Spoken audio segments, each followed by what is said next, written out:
வசனத்தை எடுத்து வாசிக்கலாம். 1 பேதுரு 1 அதிகாரம்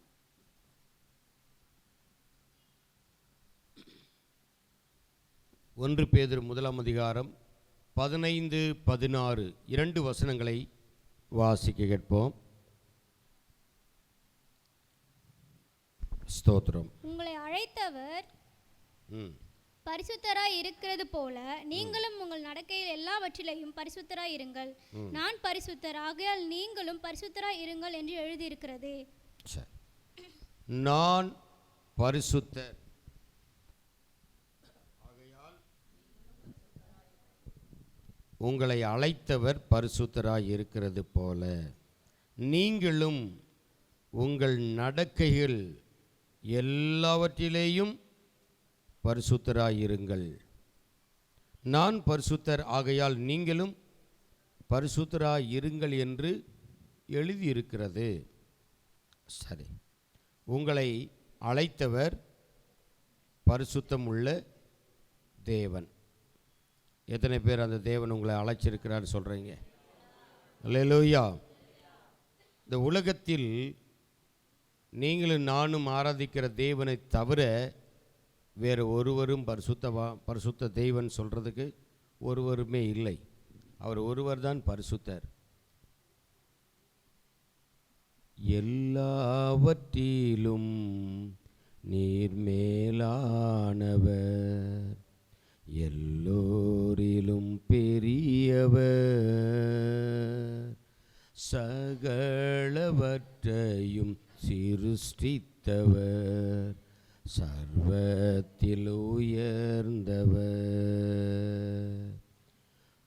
உம்மை போல் வேறொரு தெய்வம் இல்லை.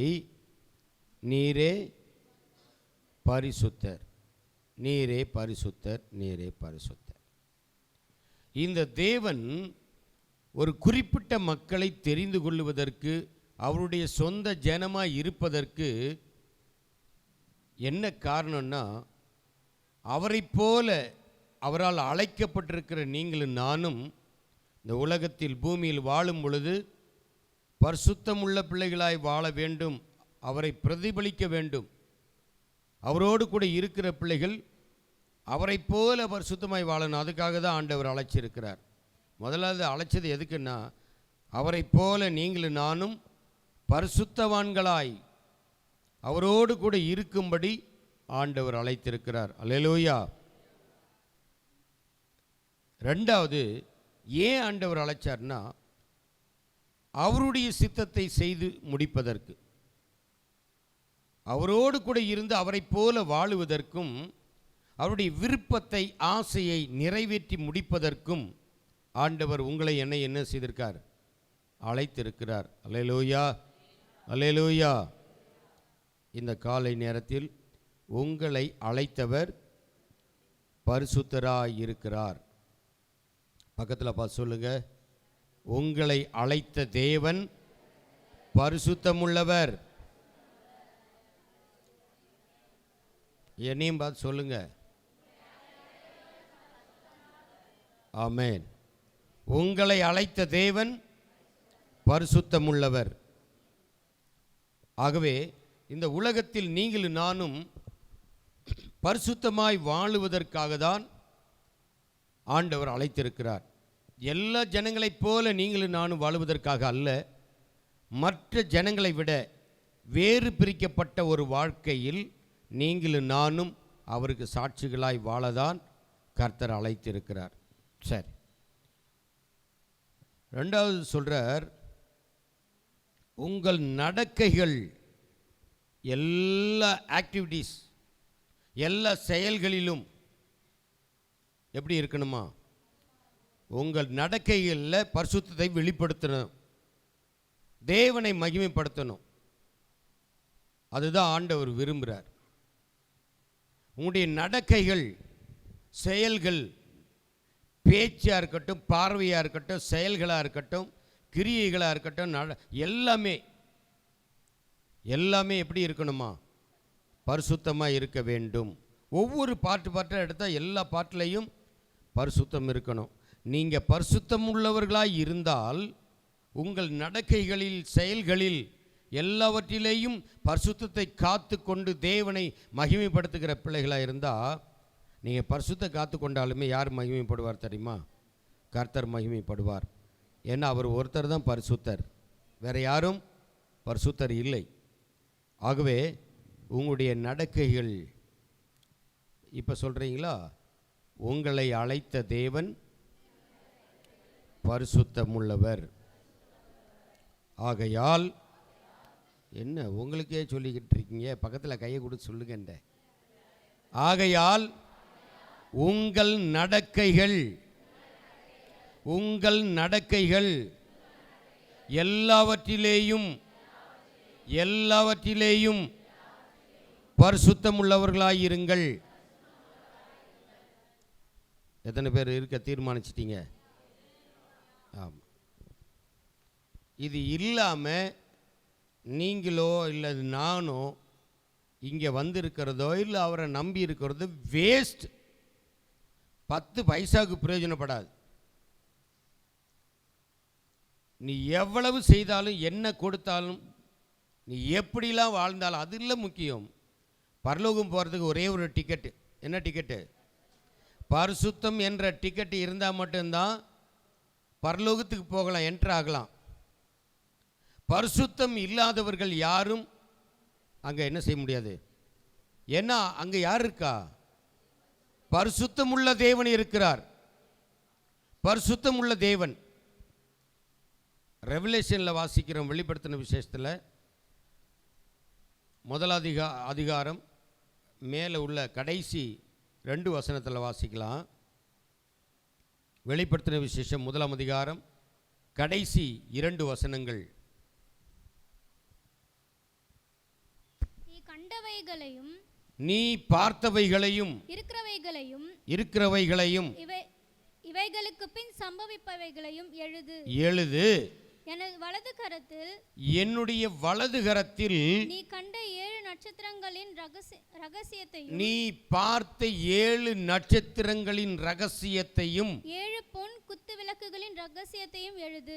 7 பொன் குத்து விளக்குகளின் ரகசியத்தையும் எழுது. அந்த 7 நட்சத்திரங்களும் 7 நட்சத்திரங்கள் 7 சபையின் தூதர்கள், 7 சபையின் ஊழியக்காரர்களாம். நீ கண்ட 7 குத்து விளக்குகள், நீ பார்க்கிற 7 குத்து விளக்குகள் 7 சபைகளாம். 7 சபைகளாம். இப்ப 2 அதிகாரம் 1 வசனத்தை வாசிங்க.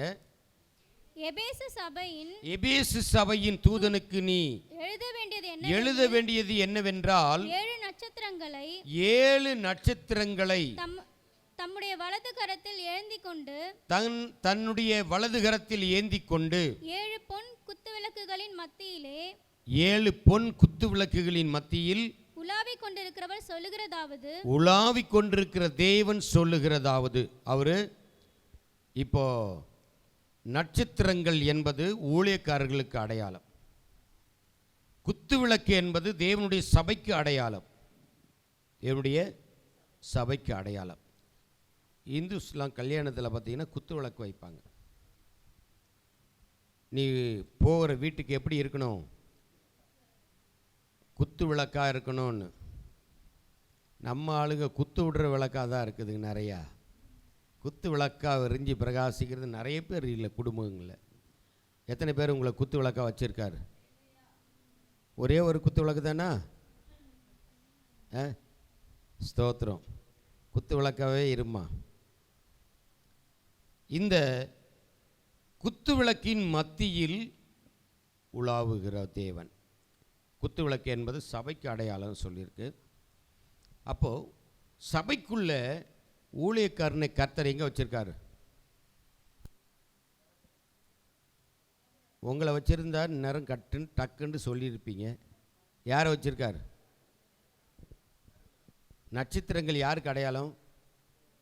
சபையினுடைய ஊழியக்காரருக்கு அடையாளம். சபையில் ஆண்டவர் ஏற்படுத்தி வைத்திருக்கிற ஊழியக்காரங்களுக்கு அடையாளம். அப்போது அந்த நட்சத்திரங்களை எங்கே வச்சிருக்காராம்? வலது கரத்தில் வைத்திருக்கிறார். எங்களை தாங்கி ஏந்தி சுமந்துட்டு இருக்கிறார். ஊழியக்காரங்களாம் எங்கே இருக்கிறோம்? அவருடைய கைக்குள்ளே இருக்கிறோம். அவர் எங்களை தூக்கிட்டு இருக்கிறார், சுமந்துட்டு இருக்கிறார், அவர் பாதுகாத்து வைத்திருக்கிறார், உயர்த்தி வைத்திருக்கிறார் சொல்லலாம். அப்போ நாங்கள் எப்படி இருக்கணும்? ஹலோ, நாங்கள் எப்படி இருக்கணும்னு? பரிசுத்தமுள்ள தேவனுடைய கரத்தில் இருக்கிற ஊழியக்காரர்கள் எப்படி இருக்கணும்னா பரிசுத்தவான்களாக இருக்கணும். தன்னுடைய பரிசுத்த வாழ்க்கையை எந்த இடத்திலையும் எந்த செயல்களிலும் அதை வெளிப்படுத்தக்கூடிய ஒரு நபராக இருந்தால் தான் அவர் யாராக இருக்க முடியும்? இன்க்ளூடிங் மீ, என்னையும் சேர்த்து சொல்கிறேன், என்னுடைய மனைவியை சேர்த்து, என்னுடைய பிள்ளைகளை சேர்த்து. அப்போ தேவன் எவ்வளவு பரிசுத்தத்தை எதிர்பார்க்கிறார்? பைபிளில் ஆதி ஆகமத்திலேருந்து ரெவலேஷன் வரைக்கும் கர்த்தர் எதிர்பார்க்கிற 2 முக்கியமான காரியம், 2 தான். ஒன்று, அவரை போல நீங்கள் பரிசுத்தமான பிள்ளைகளாக இருக்கணும். 2வது, அவர் வெறுக்கிற விக்கிரக ஆராதனையை வெறுத்து அதிலிருந்து விலகி வாழணும். விக்கிரக வழிபாட்டிலிருந்து விலகி வாழணும். அவரை போல பரிசுத்தமாக வாழணும். இந்த 2 காரியத்தை தான் பைபிளில் இவ்வளோ பெரிய புத்தகத்திலையும் இத்தனை தீர்க்கதரிசிகள் மற்றவங்களெல்லாம் எழுதுனதெல்லாம் எதை மென்ஷன் பண்ணி எழுதியிருக்காங்கண்டா இந்த 2 காரியங்களை மென்ஷன் பண்ணியிருக்காங்க. கர்த்தர் விரும்புகிறது இது 2 தான் பர்டிகுலராக, வேறு எதுவும் இல்லை. மற்றதெல்லாம் அடுத்து. அப்போது கர்த்தர் அவர் பரிசுத்தமுள்ள தேவன். பரிசுத்தராய் இருக்கிறது போல நீங்களும் நானும் பரிசுத்தராய் இருக்க வேண்டும், பரிசுத்தமுள்ள பிள்ளைகளாய் இருக்க வேண்டும். அது காமனாக சொல்லியிருக்கு. சரி, இந்த பரிசுத்தத்துக்காக அழைக்கப்பட்ட இஸ்ரவேல் ஜனங்கள், அவரை போல பரிசுத்தமாய் வாழுவதற்காக அழைக்கப்பட்ட மக்கள், அவருக்காக வேறு பிரிக்கப்பட்ட மக்கள், அந்நிய ஜனங்களோடு கூட கலவாதபடி நீங்கள் உங்களை பாதுகாப்பாய் வைத்து கொள்ள வேண்டும், உங்களை எல்லாவற்றிலும் பரிசுத்தமாய் காத்து கொள்ள வேண்டும் அப்படி சொல்லி இஸ்ரவேல் மக்களை தனக்கு சொந்த ஜனங்களாய் அவருடைய பிள்ளைகளாய் ஆண்டவர் தெரிந்து கொண்டிருக்கிறார். பர்டிகுலர் சொல்லப்போனால் யூதா கோத்திரமும் பென்யமீன் கோத்திரமும் 2 கோத்திரங்கள் தெற்கு ராஜ்யத்தை சேர்ந்தது, மற்ற 10 கோத்திரங்களும் வடக்கு ராஜ்யத்தில் உள்ளவர்கள். அப்போது வடக்கு ராஜ்யத்தில் இருக்கிற ராஜாக்கள் எல்லாருமே அநேகர் A to Z வரைக்கும் எல்லாருமே விக்கிரக ஆராதனை வழிபட்டவர்கள், விக்கிரக வழிபாடுகளுக்கு தங்களை விற்று போட்டவர்கள். அதனால தான் தேவன் அவர்களை அசிரிய ராஜாவுடைய கைக்கு அப்படியே விட்டு கொடுத்துட்டார். அசிரிய ராஜா கிமு 722 அவர் வடக்கு ராஜ்யத்தின் மேலே அவன் யுத்தம் பண்ணி வந்து அங்கேருந்த எல்லாத்தையும் எடுத்துக்கிட்டு அங்கேருந்த திறமையான ஆட்களை எல்லாத்தையும் ஓட்டிக்கிட்டு அசிரியா கொண்டு போயிட்டான். கொண்டு போகப்பட்டவங்க இது வரைக்கும் யாரும் அங்கேருந்து ரிட்டர்ன் வரவே இல்லை. இப்போ அசிரியா தேசத்தில் இருக்கிறவங்க யார் தான்? இஸ்ரவேலர் தான். கர்த்தரை விட்டு பின்வாங்கி போன இஸ்ரவேலர் அசிரியாவில் இருக்கிறாங்க. 2வது, தெற்கு ராஜ்யத்தில் யூதா கோத்திரமும் பென்யமீன் கோத்திரமும், இந்த 2 கோத்திரங்கள், இந்த கோத்திரத்தை தான் ஆண்டவர் தமக்கு சொந்த ஜனம் என்ன பண்ணியிருக்கார். ஆனால் இதுலேயும் ஏறக்குறைய ஒரு 20 ராஜா கிட்ட ஏறக்குறைய ஆண்டிருக்காங்க. அதுலேயும் ஒரு 20 ராஜா கிட்ட ஏறக்குறைய ராஜாக்கள் ஆண்டிருக்கிறாங்க வடக்குலையும். ஆனால் தெற்கில் மேக்சிமம் 1-2 ராஜாக்களை தவிர மற்ற அத்தனை பேருமே தேவனுக்கு பயந்து தங்கள் பரிசுத்த வாழ்க்கையை காத்து கொண்டு ஜனங்களை பரிசுத்த தேவனுக்கு நேராய் வழி நடத்தினவர்கள். 1-2 ராஜாக்களை தவிர மற்ற அத்தனை பேருமே தெற்கு ராஜ்யத்தில் தேவனுக்கு நேராய் ஜனங்களை வழி நடத்தின ராஜாக்கள் தான். கடைசியில் இடறி போனவர்கள் 1-2 பேர் இருக்கிறாங்க. ஆனால் இந்த ஜனங்களை தான் ஆண்டவர், நீ என்னுடைய ஜனம், நான் பரிசுத்தராக இருக்கிறது போல நீங்களும் பரிசுத்தராக இருக்கணும். உங்கள் நடக்கைகள், செயல்கள், எல்லா காரியங்களிலும் பரிசுத்தத்தை நீங்கள் வெளிப்படுத்தணும். உங்களை அதுக்காக தான் நான் செப்பரேட் பண்ணியிருக்கிறேன் அப்படின்றார். இப்படி தேவனால் அழைக்கப்பட்ட இந்த மக்கள் என்ன பண்ணிட்டாங்கண்டா, ஆண்டவர் கானானுக்குள்ளே போகிறதுக்கு முன்னாடியே சொன்னார், எல்லாரையும் என்ன பண்ணு, க்ளீன் பண்ணிடு, எல்லாத்தையும் அனுப்பிடு. யாரையும் உள்ளே வச்சிருக்காத, யாரையும் உள்ளே வைக்காத. உள்ளே வச்சா அவங்களுடைய வழிபாடுகளுக்குள்ளே நீங்கள் என்ன செய்வீங்க? செயல்களுக்கு, விக்கிரக ஆராதனைக்கு, பாவத்துக்கு, அருவருப்புக்கு நீங்கள் அடிமைகளாகிடுவீங்க. அவங்களில் ஒருவராக மாறிடுவீங்க. சொன்னார், காது உள்ளவன் காதே இல்லை. இஸ்ரவேல் மக்களுக்கு காதே இல்லை. அழகான ஒரு மான்குட்டி தன் குட்டியை ஒரு காட்டுக்குள்ளே அழகாக வளர்த்துட்டு இருந்துச்சான். அழகாக வளர்த்துட்டு இருந்தது. ஒரு புதர் மாதிரி இருக்கக்கூடிய ஒரு பாதுகாப்பான இடத்துல அந்த மான் குட்டியை அழகாக வளர்த்துட்டு இருந்தது. இந்த மான் சொல்லிட்டு போகுமா, மான்குட்டி நான் போய் உனக்கு ஆகாரம் கொண்டு வர்ற வரைக்கும் வெளியில் எங்கேயும் வந்துடாத குட்டி அப்படின்னு சொல்லிட்டு போகுமா. இந்த மான்குட்டியும் உள்ளவே அழகாக விளையாடிக்கிட்டு இருக்கும். இந்த மான் போய் வெளியில் போய் அழகாக அதுக்கு தேவையான ஆகாரத்தை எடுத்துக்கிட்டு வந்து குட்டிக்கு கொடுக்குமா.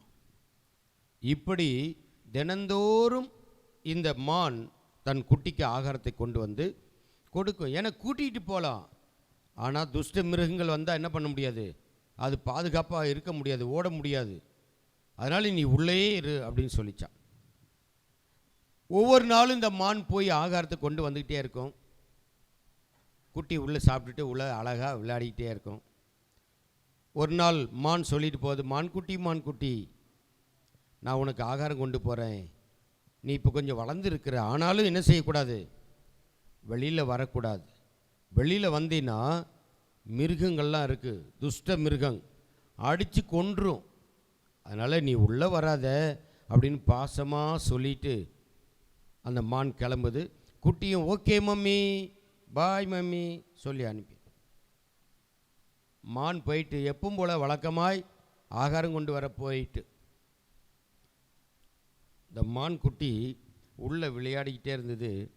கொஞ்சம் அம்மா வர்றதுக்கு இவ்வளோ லேட் ஆகும்ல, லேட் ஆகிறதுக்குள்ளே கொஞ்சம் வெளியே அப்படி எட்டி கொஞ்சம் தூரம் போயிட்டு வருவோம் அப்படின்ட்டு இந்த மான் குட்டி அந்த கெபிக்குள்ளேருந்து கொஞ்சம் வெளியே வந்து தான் விளையாடி சந்தோஷத்தில். வெளியே வரும்போது பத்தாவதுக்கு ஒரு வித்தியாசமான காட்சிகள் இருக்குது. நேச்சர், அழகான மரம் செடி கொடிகள்லாம் தெரியுது. என்னது இவ்வளோ அழகான பூக்கள் மாதிரி, பூக்கள்லாம் இவ்வளோ கலர் கலராக இருக்குதே. நம்ம அம்மாவுக்கு அறிவே இல்லை, நம்மளை இவ்வளோ நாள் என்ன பண்ணியிருக்கு, முட்டாளாட்ட வீட்டுக்குள்ளேயே வச்சிருக்கு. வீட்டுக்குள்ளே வீட்டை விட்டு வெளியே போகக்கூடாது, கோடி கழிச்சா தாண்டக்கூடாது, இப்படியே வச்சிருக்கு. இதெல்லாம் பாரு எவ்வளவு அழகாக இருக்குது இந்த பூவெல்லாம் அப்படின்னு சொல்லி பூவை ரசிச்சுக்கிட்டே அப்படியே கொஞ்சம் தூரம் வெளியே வந்துதான். வெளியே வந்தால் மரம் செடி கொடிகள்லாம் பயங்கரமாக ரொம்ப பசுமையாக இருக்குது. அதை பார்த்த உடனே இன்னும் சந்தோஷமாயிட்டு என்ஜாய் பண்ணிக்கிட்டே அப்படியே கடந்து போகுது. இன்னும் கொஞ்சம் தூரம் போன உடனே பயங்கரமான வெளிச்சமாக இருக்குது. சே, இவ்வளவு காலம் நம்ம அம்மா இருட்டுக்குள்ளே போட்டு வச்சுருந்த தாயாவை இருட்டுக்குள்ளே போட்டு வச்சுக்கிட்டு நம்மளை என்ஜாய் பண்ண விடாமல் வச்சுருந்தாலே பார் எவ்வளவு அழகாக இருக்குது, எவ்வளோ வெளிச்சமாக இருக்குது. அது அப்போ தான் ஃபஸ்ட் பார்க்குது. எல்லாத்தையும் ஒவ்வொன்றா பார்த்துக்கிட்டே ஜம்ப் பண்ணி அப்படியே விளையாடிக்கிட்டு துள்ளிக்கிட்டே கொஞ்சம் தூரமாக போயிட்டு கெபிக்கும் அதுக்கும் ரொம்ப தூரமாக சந்தோஷத்தில் அது பாட்டு என்ஜாய் பண்ணிக்கிட்டே போயிட்டு மான்குட்டி திடீர்னு விளையாடிக்கிட்டே இருக்குது. நல்லா என்ஜாய் பண்ணிட்டு மரங்கள் செடிகள் கொடிகள் எல்லாம் பார்க்குது, பூக்களை பார்க்குது, கனிகளை பார்க்குது, ரொம்ப ஜாலியாக என்ஜாய் பண்ணிக்கிட்டே இருக்குது. இது தன்னை மறந்து இயற்கையை ரசித்து சந்தோஷமாக விளையாடிட்டு இருக்குது. ஒரு சிங்கம் கவனிச்சிருச்சு. ஒரு சிங்கம் அதை பார்த்துட்டு, சிங்கம் பார்த்த உடனே மான்குட்டியை ரசிக்குது. சே, இவ்வளோ அழகாக இருக்குது, சாப்பிட்டா எவ்வளோ அழகாக இருக்கும், எவ்வளோ டேஸ்ட்டாக இருக்கும். உடனே என்ன பண்ணுது, சிங்கம் அப்படியே ஸ்லோவாக வருது. ஏன்னா வேகமாக துள்ளி வந்தால் எஸ்கேப் ஆகிடக்கூடாதுல்ல. அப்படியே ஸ்லோவாக அடி எடுத்து வச்சுக்கிட்டே வருது. மான்குட்டி அதை கவனிக்கவே இல்லை. கவனிக்காமலேயே இந்த மான்குட்டி விளையாடிக்கிட்டு இருக்குது. சிங்கம் வந்துக்கிட்டே இருக்குது. கிட்ட பதுங்கி வருது. மான்குட்டி விளையாடிக்கிட்டு இருக்கு. இயற்கை நட்சத்திரங்கள், சூரிய வெளிச்சத்தை பார்த்துக்கிட்டு இயற்கையெல்லாம் பார்த்து ரசிச்சிட்டே இருக்குது. சிங்கம் அப்படி கிட்ட, இங்கே தான் கிட்ட வந்துட்டு, மான்குட்டி கிட்ட வந்துட்டு, மான்குட்டி விளையாடிக்கிட்டே இருக்குது. சிங்கம் கிட்ட அப்படியே மெதுவாக வந்து டப் அப்படின்னு அடிச்சுது. எல்லாம் பயந்துட்டீங்கல்ல? இதுக்கே பயந்தா அந்த மான்குட்டிக்கு எப்படி பயர்ந்து இருக்கும்? மான்குட்டியை கிட்ட வந்து ஒரு தட்டு டப்புன்னு அடிச்சிச்சு. துள்ளி மான்குட்டி செத்து போச்சு, இறந்துட்டு. சிங்கம் அடிச்ச பிழைக்க முடியுமா? ஒரே தட்டு, மான்குட்டி இறந்து விட்டது. துள்ளி துடிச்சு செத்து போச்சு. இந்த சிங்கம் நினைக்குது, இதை நம்ம சாப்பிட்றத விட நம்ம குட்டிகளுக்கு கொடுத்தா ரொம்ப நல்லா இருக்கும் அப்படின்னு அந்த மான்குட்டியை அப்படியே பார்த்துட்டு இருக்குது. அந்த வழியில், ஏன்னா விட்டுட்டு போனால் வேறு மிருகமும் எடுத்து சாப்பிட்றோம். அதனால் என்ன பண்ணுது, சரி கொஞ்சம் வெயிட் பண்ணுவோம் அப்படின்னு வெயிட் பண்ணியிருக்கும் போது ஒரு நரி வந்து தான். நரி வந்த உடனே, காட்டுக்கு ராஜா சிங்கம் தானே, உடனே நரியை கூப்பிட்டுச்சான் சிங்கம். ஏய் நரி, எவா. ராஜா கிட்ட நடுங்கின்னு போகுது, என்னமோ பண்ண போகிறான் அந்த ஆள் அப்படி. உடனே சிங்கம் சொல்லிச்சான், நரியே, நான் வர்ற வரைக்கும் இந்த மான்குட்டியை என்ன செய்திருக்கணும், பத்திரமா பாதுகாத்துக்கணும். மேலே தொட்டுக்கிட்டு எதனா பண்ணி அதை சாப்பிட்ட அதோட நீ காலி. வர்ற வரைக்கும் இங்கே பத்திரமா உட்காந்து பார்த்துக்கும். ராஜாவுடைய உத்தரவு. ஓகே ராஜா, நான் பார்த்துக்கிறேன் ராஜா அப்படின்னு ராஜாவும் சிங்கமும் விட்டுட்டு போயிருச்சான். போன உடனே இந்த நரி உட்காந்துட்டு இருக்கு தூரத்தில். மான்குட்டியை பார்த்தா அதுக்கு வாயில் எச்சில் ஊறுது. எவ்வளோ அழகாக இருக்குது, கொழுகுழுன்னு இருக்குது. இப்படியே பார்த்துட்டு இருந்தால் எப்படி அப்படின்னு அதுக்கு ஆசை இழுத்துக்கிட்டே அந்த மான்குட்டிக்கிட்ட கொஞ்சம் கொஞ்சமாக நகர்ந்து வருது. சிங்கத்தையும் பார்க்குது, எங்கேயாவது வந்துட்டா சிங்கம் காலி பண்ணிடும். கிட்ட வந்துக்கிட்டே இருக்குது. கிட்ட வந்த உடனே இப்படி தடை பார்க்குது. அதுக்கு ஆசை கண்ட்ரோல் பண்ண முடியல. உடனே என்ன பண்ணுச்சுண்டா, இந்த பக்கம் ஒரு சைடில் கிடக்கல மான்குட்டி, மேலே இருக்கிற காதை கடிச்சு தின்றுச்சு. ஒரு பக்கம் காதை தின்றுச்சு. டேஸ்ட்டாக இருக்குது. அந்த காதே டேஸ்ட்டுன்னா உள்ளே எப்படி இருக்கும்? சாப்பிட்டு முடிச்சுட்டு தள்ளி போய் உட்காந்துருச்சு. சரி, ராஜா வந்து இந்த பக்கம் காது இருக்குதுன்னு கேட்பார்ல, எங்கே ஒரு காதை காணும். இந்த பக்கம் திருப்பி பார்த்தா அடையாளம் தெரிஞ்சிடும். உடனே நரி ரொம்ப டெக்னிக் இல்லை, திருப்பி போட்டுருச்சு. மான்குட்டியை திருப்பி போட்டால் எப்படின்னு தெரியும். உடனே என்ன பண்ணுச்சுண்டா, கொஞ்ச நேரம் கழித்து திரும்பவும் போய் இந்த பக்கம் காதையும் சாப்பிட்டுடுச்சு. 2 காதையும் சாப்பிட்டு முடிச்சுட்டு ராஜா வர நேரம் ஆகிட்டு தள்ளி உட்காந்துருவோம் அப்படின்னு தூரம் போய் உட்காந்துடுச்சு இருக்கிற இடத்துல. சிங்கம் வருது, வேகமாக வந்தால் தூரத்துலேயே பார்க்குது, நரி உட்காந்துருக்கு, மான்குட்டி இருக்குது. ஓகே, கிட்ட வந்து பார்க்குது, என்ன இல்லை அதுக்கு? காது இல்லை. நரிக்கிட்ட கேட்குது, ஏன் நரி, இந்த மான்குட்டியோட காது எங்கன்னு கேட்குது. மான்குட்டியோட காது எங்க? இது நடுங்குது, பயப்படுது. அது சொல்லுது, ராஜா, அந்த மான்குட்டிக்கு காதே இல்லை. அது எப்படி காது இல்லாமல் இருக்கும்? நான் காதோட தானே விட்டு போனேன், காது இல்லைன்னு சொல்கிறியே, காது எங்க? இல்லை ராஜா, அதுக்கு காதே கிடையாது, இப்படி தான் இருந்தது அப்படின்னுது. ஏன்னா இது நம்ம மாதிரி ஆளாக இருந்தால் செல்ஃபோனில் வீடியோ எடுத்துகிட்டு போயிருப்போம், இல்லை ஒரு ஃபோட்டோ எடுத்துகிட்டு திருப்பி போட்டு எல்லாம் அங்கங்கமாக பாட்டாக எடுத்துகிட்டு போயிட்டுருப்போம். அப்போல்லாம் கேமரா கிடையாது, இல்லை செல்ஃபோன் கிடையாது, செல்லு எடுக்கலை. ஃபோன். அந்த சிங்கம் நிறைய மிரட்டி கேட்குது, காது இருந்தது எங்கே? இல்லைன்னு சாதிக்குது நரி. ரெண்டும் பேசிகிட்டு இருக்கும்போது அந்த மான்குட்டியோட தாய் வருது. குட்டிக்கு ஆகாரத்தை எடுத்துக்கிட்டு வருது பாசத்தோட. ஆகாரத்தை எடுத்துகிட்டு வரும்பொழுது பார்த்தா சிங்கம் பார்த்துருச்சு, இந்த மான்குட்டியோட தாய் தான் வருது. நான் அந்த தாய்கிட்ட கேட்பேன், மானே வாங்குட்டி தானே இது? அது வாங்குட்டி தானேன்னா ஆமான்னு சொல்லிச்சுன்னா, ரெண்டாவது கேட்பேன், உன் மான்குட்டிக்கு காது இருந்துச்சா இல்லையான்னு கேட்பேன். இருந்துச்சின்னு சொன்னா அடுத்த நொடியே நீ காலி, சாப்பிட்ருவேன், உடனே கொன்றுவேன். இல்லைன்னு சொன்னால் நான் விட்டுருவேன் அப்படின்னு சொல்லிச்சு. இந்த நரிக்கு எப்படி இருக்கும்? மான் குட்டியோட தாய் காதோட தான் விட்டுருக்கு, காது இருக்கும். கண்டிப்பாக என்ன சொல்ல போகுது மானு? என் குட்டிக்கு காது இருந்ததுன்னு சொல்ல போகுது. நம்ம 2 காதுக்கு ஆசைப்பட்டு நம்ம வாழ்க்கையே முடிய போகுது. பயந்துட்டு உட்காந்துருக்கு நரி. மான் கிட்ட வருது. சிங்கம் கூப்பிடுது, மான், மானே இங்கே வா. வாங்குட்டி தானே. கிட்ட பார்க்குது, என் குட்டி தான். நரிக்கு ஒரே இப்போ நடுக்கம் வந்துருச்சு, படபடன்னு அடிக்குது. உடனே சிங்கம் கேட்குது, உன் மான் குட்டிக்கு காது இருந்துச்சா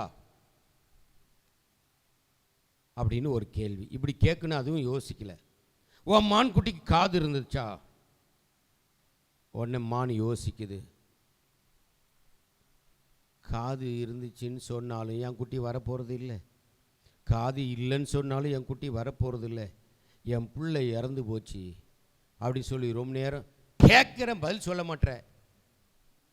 காது இருந்துச்சா? உடனே மான் சொல்லுது, ராஜாவே என் குட்டிக்கு, மான் குட்டிக்கு காதே இல்லை அப்படின்ச்சான். இப்போ யாருக்கு சந்தோஷமாக இருக்கும்? இந்த மாதிரி கதை சொன்னால் ரொம்ப ஜாலியாக அசையாமல் பக்கத்தில் பேசாமல் கூட கேட்டுன்னு இருப்பீங்க. பைபிள் வசனத்தை பிரசங்கம் பண்ணும்போது, சிஸ்டர் நல்லா இருக்கு, குழந்தைய திரும்பி பார்க்கறது, அதை திரும்பி பார்க்கறது. இப்போ காது இல்லை என் மான் குட்டிக்குன்னு சொல்லிச்சு. ஏன்னா அது சொல்லுது, ராஜாவே என் பிள்ளைக்கு நான் தினமும் சொல்லிட்டு போவேன், வெளியே வராத, வெளியே வராத, வெளியே வராத, வெளியே வந்தால் துஷ்ட மிருகங்களை அடித்து உன்னை கொன்றும், நீ இறந்து போயிடுவ, வெளியே வராத, நீ இருக்கிற இடத்துல பத்திரமா இரு அப்படின்னு சொல்லிட்டு போனேன். ஆனால் என் மான் குட்டிக்கு காது இருந்தால் நான் சொன்னது என்ன செய்திருக்கோம்? கேட்டிருக்கோம். என் மான் குட்டிக்கு காது இல்லை, அதனால தான் நான் சொன்னது அதுக்கு கேட்கல ராஜா அப்படின்னு கண்ணீரோடு அழுதுகிட்டே அந்த மான் போயிட்டு. சிங்கம் அந்த குட்டியை கொண்டு போயிட்டு. நரிக்கு சந்தோஷம், பரவாயில்ல மானி என்னை காப்பாற்றி விட்டு போயிருக்குது. நரி இப்படி ஒதுங்கி போயிடுச்சு. என்ன சொல்கிறேன்னா, கர்த்தர் சொன்னார், தம்மை நேசிக்கிற பிள்ளைகளுக்கு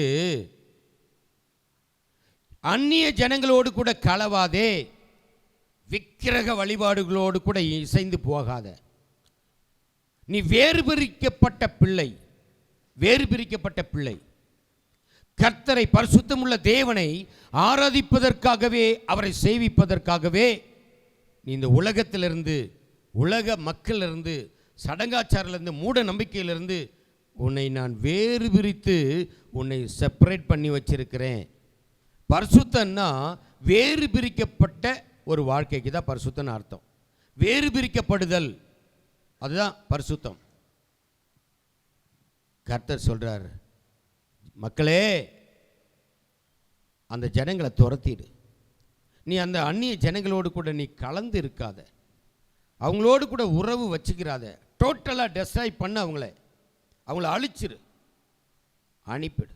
உனக்காக நான் அந்த தேசத்தை பரிசுத்தப்படுத்தி கொடுத்தேன்னு சொல்லி பல முறை ஆண்டவர் சொல்லி சொல்லி சொல்லி சொல்லி இந்த மக்களுக்கு கொண்டு அந்த தேசத்தில் விட்டார்.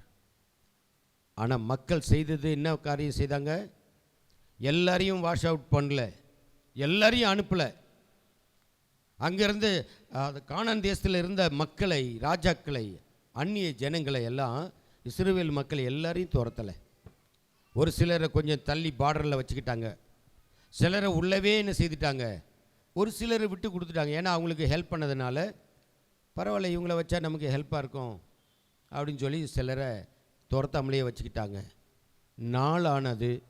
நாளானது காலங்கள் கடந்து போகும்போது இஸ்ரவேல் மக்களுக்கும் அந்த சுற்றி இருந்த அந்த தேசத்தில் கானானுக்குள் இருந்த புறஜாதிய மக்களுக்கும் உறவுகள் ஏற்பட்டது. பெண் கொடுக்க, பெண் எடுக்க திருமண உறவுகள் வந்தது, சொந்த பந்தம் என்ற அந்த உறவுகள் வந்தது. நாளடைவில் அவங்க வழிபடுகிற பூஜை பண்ணுற ஆராதிக்கிற அந்த விக்கிரக வழிபாடுகளுக்குள்ள அந்த தெய்வங்களை நம்பக்கூடிய ஜனங்களாய் மாறிவிட்டார்கள். நிறைய அந்த விக்கிரக வழிபாடு மாறினதுனால பரிசுத்த வாழ்க்கை இழந்து போனார்கள். பரிசுத்த வாழ்க்கையை இழந்து போனார்கள். இப்போ இன்னும் சொல்லப்போனால் அங்கே இருந்தவர்கள், கானானில் இருந்தவர்கள் அதோடு கூட இல்லை, அங்கே உருவானது அப்படியே தொடர்ந்து அந்த ஜென்ரேஷன்லாம் பழகி பெருகிட்டே இருந்தாங்க. ஆண்டவர் அவர்களை தெற்கு ராஜ்யத்தில் இருந்த மக்களை பாபிலோன் ராஜா கையில் நேபுகாத் நேச்சார் இடத்துல அடிமைகளாக 70 ஆண்டுகள் பிடிச்சு கொடுத்துட்டார். எதுக்காகன்னா, நான் பரிசுத்தராய் இருக்கிறது போல நீங்களும் பரிசுத்தராய் இருக்க வேண்டும் அப்படி சொன்னதை மீறினார்கள். அந்த விக்கிரக வழிபாடு செய்கிற மக்களோடு கூட கலக்கக்கூடாதுன்னு சொன்னேன். அவர்களோடு கூட கலந்து விட்டார்கள். அவர்களுடைய விக்கிரக ஆராதனையில் பலி செலுத்தக்கூடிய முறைகளில் அவர்கள் பங்கு பெற்றார்கள். அவங்களும் இவங்களும் ஒன்றாயிட்டாங்க. நிறைய காரியத்தில் ஒன்றாயிட்டாங்க.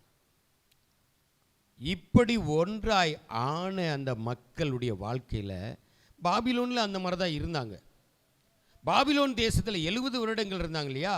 பாபிலோனுடைய வழிபாடுகளுக்கு அவர்கள் இசைந்து போனார்கள் நிறைய மக்கள். ஒரு சிலரை தவிர மற்ற எல்லாரும் அந்த மக்களோடு கூட இணைஞ்சிட்டாங்க, சம்பந்தம் கொடுத்துட்டாங்க, அந்த தெய்வத்தை வழிபட ஆரம்பிச்சிட்டாங்க. அதுக்கு என்னென்ன பூஜை காரியங்கள் நடக்குதோ அது எல்லாம் செய்ய ஆரம்பிச்சிட்டாங்க.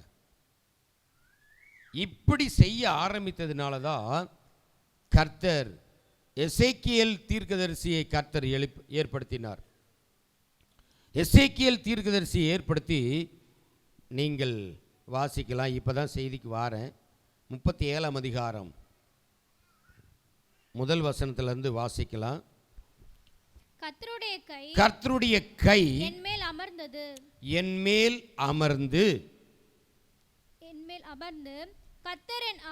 கர்த்தர் என்னை ஆவிக்குள்ளாக்கி வெளியே கொண்டு போய் எலும்புகள் நிறைந்த ஒரு பள்ளத்தாக்கின் நடுவில் நிறுத்தி, எலும்புகள் நிறைந்திருக்கக்கூடிய ஒரு பள்ளத்தாக்கின் நடுவில் கொண்டு போய் நிறுத்தினார். இது ஒரு 10 வசனங்கள் வரைக்கும் அந்த சம்பவம் சொல்லப்பட்டிருக்குது. ஆண்டவர் எசேக்கியேல் தீர்க்கதரிசிக்கு ஆண்டவர் தன்னை வெளிப்படுத்தி இந்தந்த காரியம் இப்படி இருக்குது அப்படின்னு சொல்லி அவனுக்கு வெளிப்படுத்தி அதை செயல்படுத்தினார். அதை குறித்து தான் இருக்குது. எலும்புகள் இருக்கிற அந்த பள்ளத்தாக்கில் கொண்டு போகிறார், அதை காட்டுறார். காட்டிட்டு தீர்க்கதரிசி கேட்குறார், எசேக்கியேலை கேட்குறார், இந்த எலும்புகள் உயிரடையுமா அப்படின்னு கேட்டார். அவன் சொன்னான், எல்லாம் உங்களுக்கு தான் தெரியும் ஆண்டவரே, உயிராகுன்னா ஆகாமல் விட்டுருவீங்க, உயிர் ஆகாதுன்னா உயிராக்கி விட்டுருவீங்க, அதனால் உங்களை நம்பவே முடியாது, எப்போ எதை பண்ணுவீங்கன்னே தெரியல, அதனால் எல்லாம் உங்களுக்கு தெரியும்னு டைரெக்டாக ஒரு பதிலை சொல்லிட்டான். இப்போ ஆண்டவர் சொன்னார், அவனை பற்றி எவ்வளோ சந்தோஷப்பட்டிருப்பார்ல, எவ்வளோ சந்தோஷம், பரவாயில்ல ஞானமாக பதில் சொல்லிட்டானே நம்ம பிள்ளை அப்படி. ரெண்டாவது ஆண்டவர் அவனை பார்த்து சொல்கிறார், எலும்புகளை பார்த்து நீ தீர்க்கதரிசனம் சொல்லு, எலும்புகளே உயிரடைங்கள் சொல்லு அப்படின்னார். பேசிட்டான்.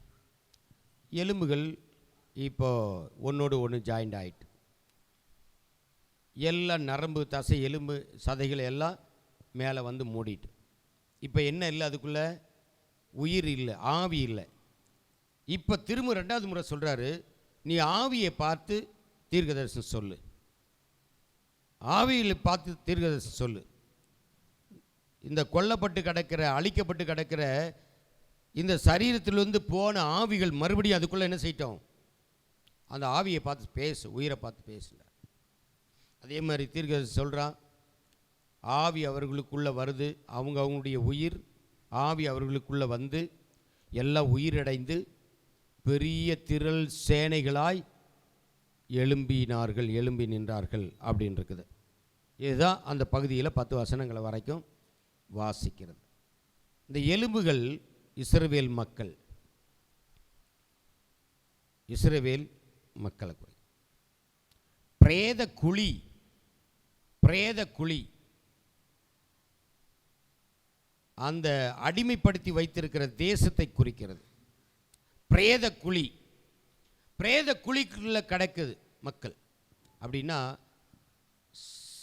பிரேதம் வச்சிருக்கிற அந்த குழியெல்லாம் ஸ்மெல்லு வரும். அதான் லாசருவை கூட சொல்கிறாங்க, அவனை அடக்கம் பண்ணிட்டோம், 4 நாள் ஆயிடுச்சு, இப்போ என்ன செய்யும்? ஆமாம், பிரேத கல்லறை நாரும், உள்ள நாற்றம் எடுக்கும், அருவருப்பாக இருக்கும். நான் சொல்கிறேன், இப்போ இஸ்ரவேல் மக்கள் இந்த பகுதியில் வாசிக்கும் பொழுது, இந்த 37ஆம் அதிகாரம் 1லேருந்து 10 வசனங்கள் வரைக்கும், அவர்கள் உயிரடைந்து ஒரு பெரிய சேனைகளானார்கள். இதை சொல்லிட்டு 11வது வசனத்தில் ஆண்டவர் சொல்கிறார், அப்பொழுது அவர் என்னை நோக்கி, மனுப்புத்திரனே, இந்த எலும்புகள் இஸ்ரவேல் வம்சத்தார் அனைவரும், இஸ்ரவேல் மக்கள்தான் இந்த எலும்புகள். இதோ அவர்கள் எங்கள் எலும்புகள் உலர்ந்து போயிற்று, எங்கள் நம்பிக்கை அற்று போயிற்று, நாங்கள் அறுப்புண்டு அழிக்கப்பட போகிறோம் என்கிறார்கள். இப்போ இதை சொல்கிற அந்த மக்கள், ஆண்டவர் அவர்களை விடுவிக்கிற ஒரு விஷனை தான் எசேக்கியேல் தீர்க்கதரிசி கொடுக்குறார். ஏன் அந்த எலும்புகள் உயிரடைஞ்சது, எலும்புகளாக போனாங்க அப்படின்னு சொன்னால், 36ஆம் அதிகாரத்தை திருப்பிக்கிறீங்க, 20வது வசனத்திலிருந்து நீங்கள் வாசிக்கலாமே. 20லிருந்து எசேக்கியேல் 36ஆம் அதிகாரம் 20லிருந்து 25 வரைக்கும். அவர்கள் புறஜாதிகளிடத்தில் போனபோது, அவர்கள் புறஜாதி ஜனங்களிடத்தில் போனபோது, அந்த ஜனங்கள் இவர்களை குறித்து, அந்த ஜனங்கள் இவர்களை குறித்து, இந்த இஸ்ரவேல் மக்களை குறித்து, இவர்கள் கர்த்தருடைய ஜனங்கள், இவர்கள் தேவனுடைய ஜனங்கள், அவருடைய தேசத்தில் இருந்து வந்தார்கள் என்று சொன்னதினால், அவர்கள் தங்கள் தேசத்திலிருந்து வந்தவர்கள் என்று புறஜாதி மக்கள் சொன்னதினால், இவர்கள் என் பரிசுத்த நாமத்தை பரிசுத்த குலைச்சலாக்கினார்கள், என்னுடைய பரிசுத்த நாமத்தை பரிசுத்த குலைச்சலாக்கி விட்டார்கள். ஆனாலும் இஸ்ரவேல் வம்சத்தார் தாங்கள் வந்து சேர்ந்த புறஜாதிகள் இடத்திலே பரிசுத்த குலைச்சலாக்கின என் பரிசுத்த நாமத்தின் நிமித்தமாகவே இறங்குகிறேன். ஆதலால் நீ இஸ்ரவேல் வம்சத்தாரை நோக்கி, கர்த்தராகிய ஆண்டவர் உரைக்கிறது என்னவென்றால், இஸ்ரவேல் வம்சத்தாரே, உங்கள் நிமித்தம் அல்ல, நீங்கள் வந்து சேர்ந்த புறஜாதிகளிடத்தில் பரிசுத்த குலைச்சலாக்கின என் பரிசுத்த நாமத்தின் நிமித்தமே நான் இப்படி செய்கிறேன். புறஜாதிகளின் நடுவே நீங்கள் பரிசுத்த குலைச்சலாக்கினதும் அவர்களுக்குள் உங்கள் பரிசுத்த குலைச்சலாக்கப்பட்டதுமான என் மகத்தான நாமத்தை நான் பரிசுத்தம் பண்ணுவேன். அப்போது புறஜாதிகள் தங்கள் கண்களுக்கு முன்பாக நான் உங்களுக்குள் பரிசுத்தம் பண்ணப்படுகையில் நான் கர்த்தர் என்பதை அறிந்து கொள்வார்கள் என்று கர்த்தராகிய ஆண்டவர் சொல்லுகிறார். நான் உங்களை புறஜாதிகள் இடத்திலிருந்து அழைத்து உங்களை சகல தேசத்திலும் இருந்து சேர்த்து உங்கள் சுய தேசத்திற்கு உங்களை கொண்டு வருவேன். அப்பொழுது நான் உங்கள் மேல் சுத்தமான ஜலம் தெளிப்பேன். நான் உங்களுடைய எல்லா அசுத்தங்களையும் உங்களுடைய எல்லா நரகலான விக்கிரகங்களையும் நீக்கி உங்களை சுத்தமாக்குவேன், நீங்கள் பரிசுத்தமாவீர்கள். போதும்.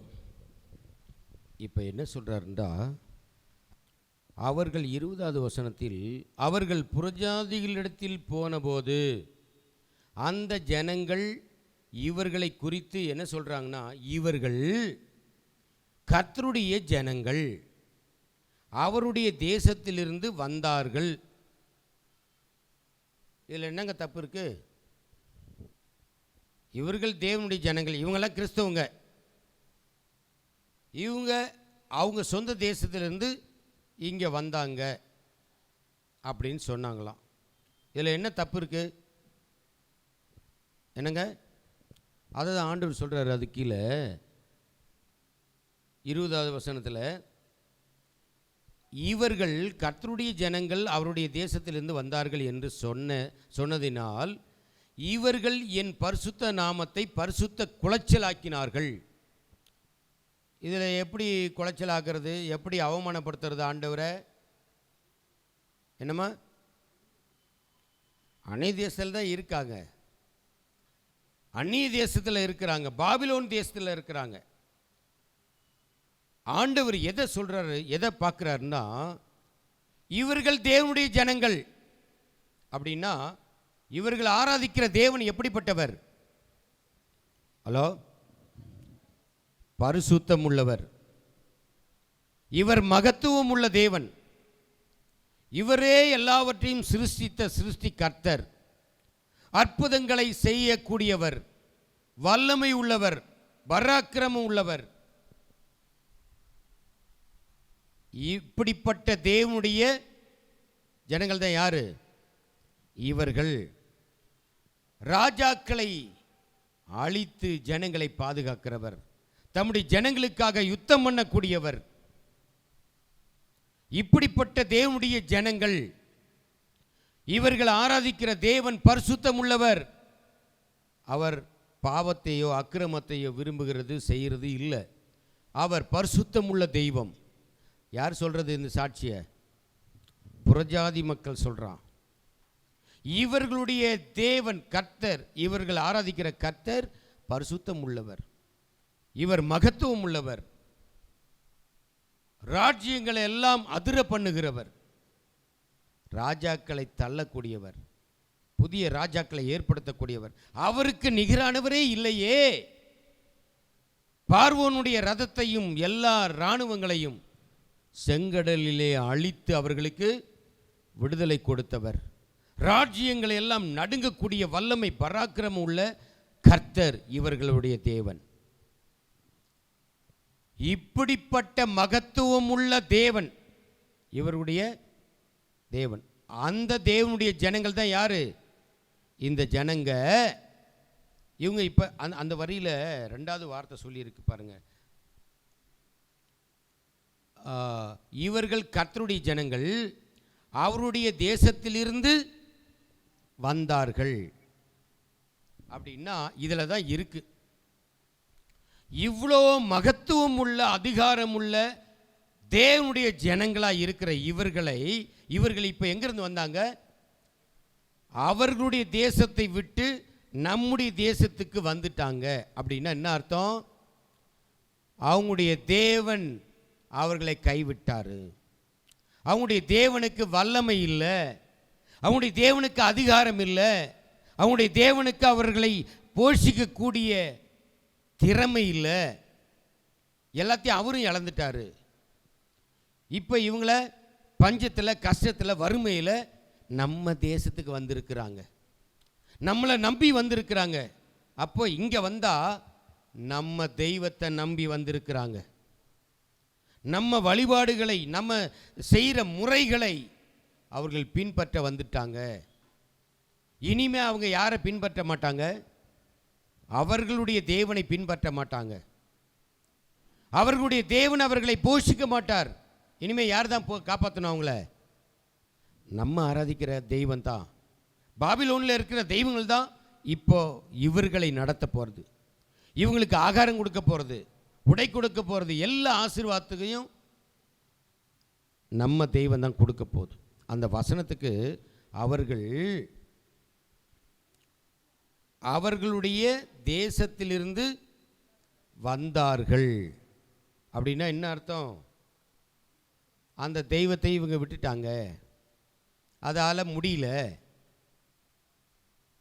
பெரிய பெரிய ராஜ்யங்களெல்லாம் யுத்தம் பண்ணி ஜெயித்த கடவுள் ஆண்டவர் இப்போ அவங்க பார்வையில் இவங்க அங்கே அடிமையில் போனதுனால காப்பாற்ற முடியல. வயசாகி போச்சு அவங்க கடவுளுக்கு. அப்பா அம்மாருங்க நல்ல வயசு பலன் இருக்கும்போது சிங்கம் மாதிரி இருப்பாங்க, நல்ல ஹார்ட் ஒர்க் பண்ணுவாங்க, நல்லா உழைப்பாங்க. ஆனால் வயசாக எப்படி மாறிடுவாங்க? கிளச்சிங்கம் மாதிரி ஆயிடுவாங்க. நான் ரொம்ப அந்த டிஸ்கவரி சேனல்ஸில் நிறைய பார்ப்பேன். ஏன்னா அது சிங்கம் விரட்டிட்டு போகும், மானை விரட்டிட்டு போகும், மாடு விரட்டிட்டு போகும். அதெல்லாம் த்ரில்லிங்காக அப்படியே உட்காந்து ரொம்ப ரசிப்பேன். அதில் பார்த்தீங்கன்னா ஒரு சிங்கம் வயசாகி போயிட்டு அதை இந்த ஓநாய்கள் இருக்குல்ல, ஓநாய்கள் காட்டில் கிடக்கிறது, ஒரு 5-6 சேர்ந்துட்டு அந்த சிங்கம் காலி. அது வந்து அங்கங்கே கடிக்குது. அவ்வளோ திறமையான சிங்கத்தால் இப்போ என்ன பண்ண முடியல, ஒன்றும் பண்ண முடியல. அந்த சிங்கம் ஒரு வயசாகி அப்படியே படுத்த படுக்கையில் கிடக்கு, நடக்கக்கூட பலன் இல்லை. ஆனால் ஒரு எருமை மாட்டை பிடிச்சி வச்சிருக்கு. எருமை மாட்டு மேலே காலை போட்டு வாயை பிடிச்சி கடிச்சிட்டு இருக்குது. அந்த மாடும் துள்ளு. வயசான சிங்கம்தான், ஆனால் அதுக்கு பலன் என்ன செய்யலை, பலன் குறைஞ்சாலும் பலன் குறைஞ்ச மாதிரி காட்டல. அந்த மாடு தூக்கி தூக்கி நட்டுன்னு கீழே அடிக்குது. அந்த சிங்கத்துக்கு முடியல தான், ஆனால் கடைசி வரைக்கும் பிடிச்சிட்டு தொங்கிட்டு இருக்கு, சாகிற வரைக்கும். சில அப்பா அம்மாமாருங்க அப்படித்தான், பலன் இருக்கும்போது நல்லா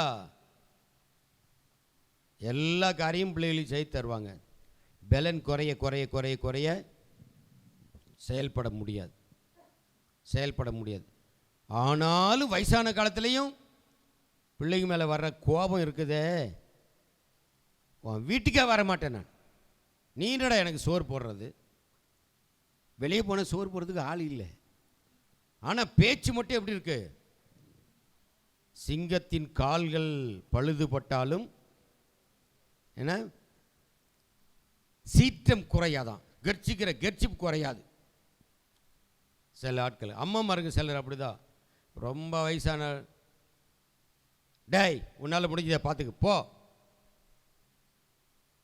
உன்னால் என்ன பண்ண முடியும் பண்ணிக்கு போ.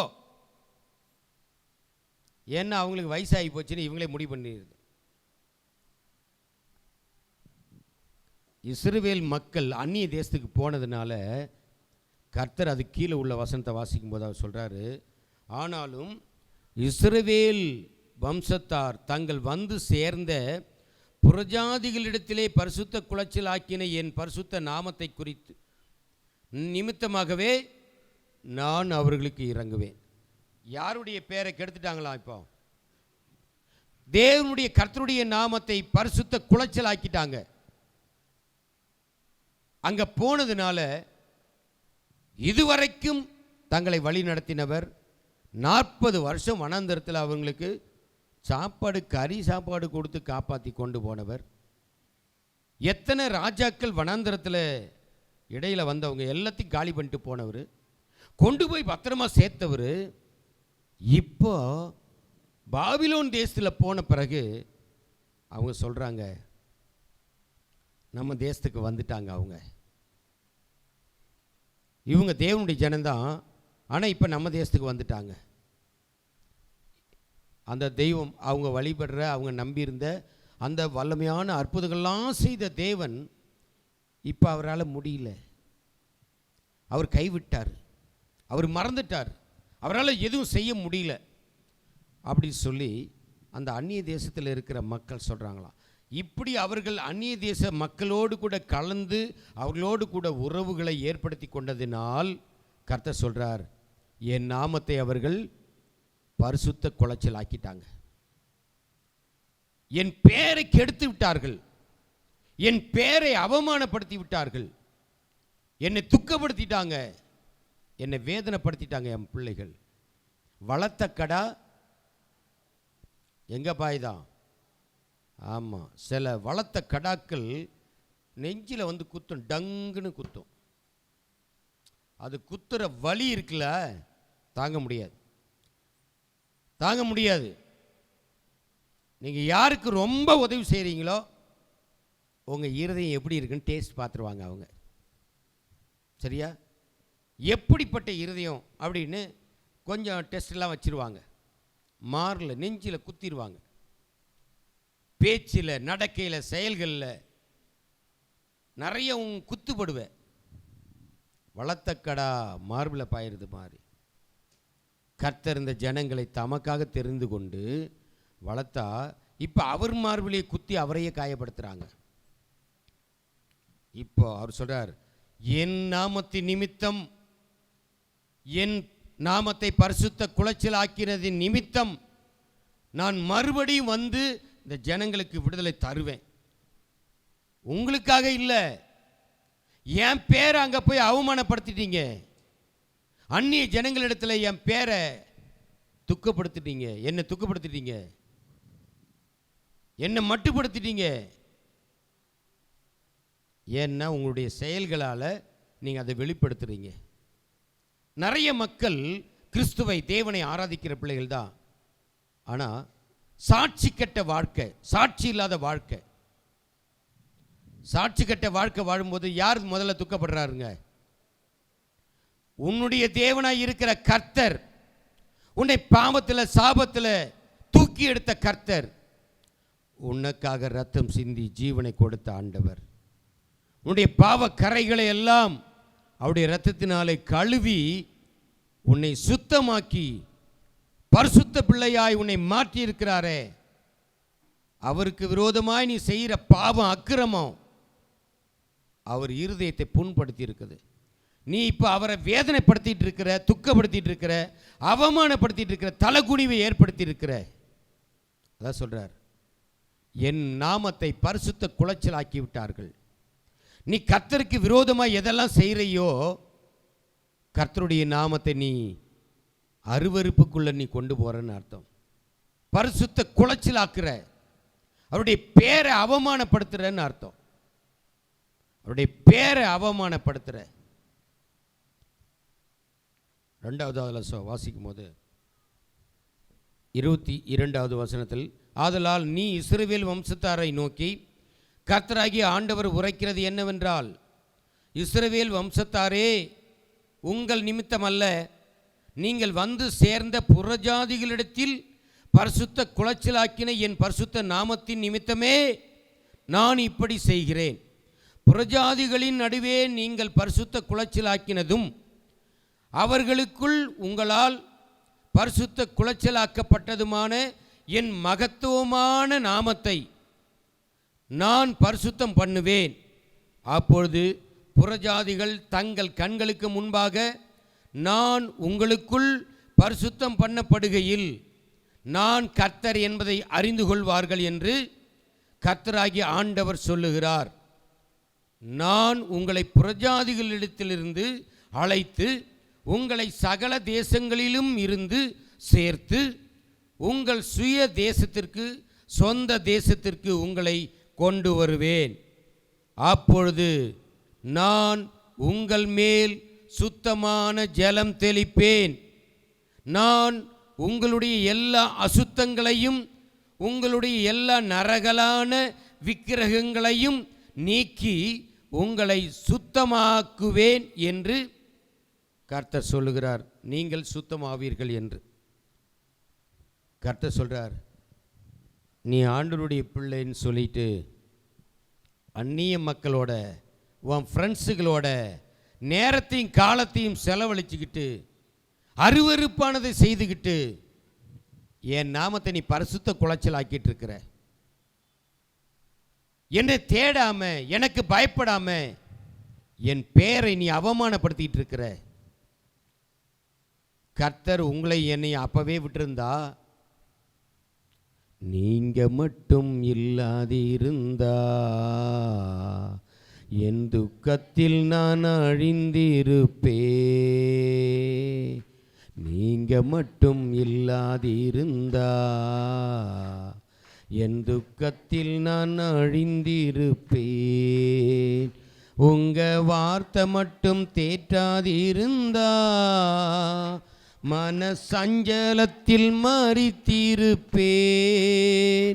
உங்க வார்த்தை மட்டும் தேற்றாதிருந்தா மன சஞ்சலத்தில் மரித்திருப்பேன்.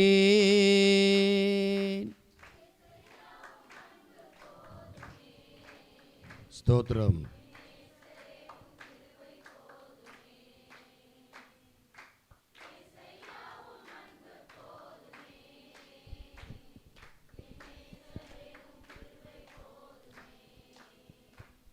அவர் மட்டும் இல்லைன்னா உங்கள் வாழ்க்கை எப்படி ஆயிருக்கும்? எத்தனை பேர் இருந்திருப்போன்னு தெரியாது. எத்தனை பேர் இப்போ உயிரோடு இருந்திருப்போன்னு தெரியாது. எத்தனை பேர் இன்னைக்கு ஆசீர்வாதமாக இருந்திருப்போன்னு தெரியாது. எத்தனை பேருடைய வாழ்க்கை நிலைச்சி இருந்திருக்கணும் தெரியாது. எத்தனை குடும்பங்கள் இருந்திருக்கணும் தெரியாது. அவர் மட்டும் உங்களை என்னை தேடி வராமல் இருந்தா நம்முடைய வாழ்க்கை எப்போவே முடிஞ்சு போயிருக்கும். சாப்டர் ஓவர், க்ளோஸ் ஆகியிருக்கும்.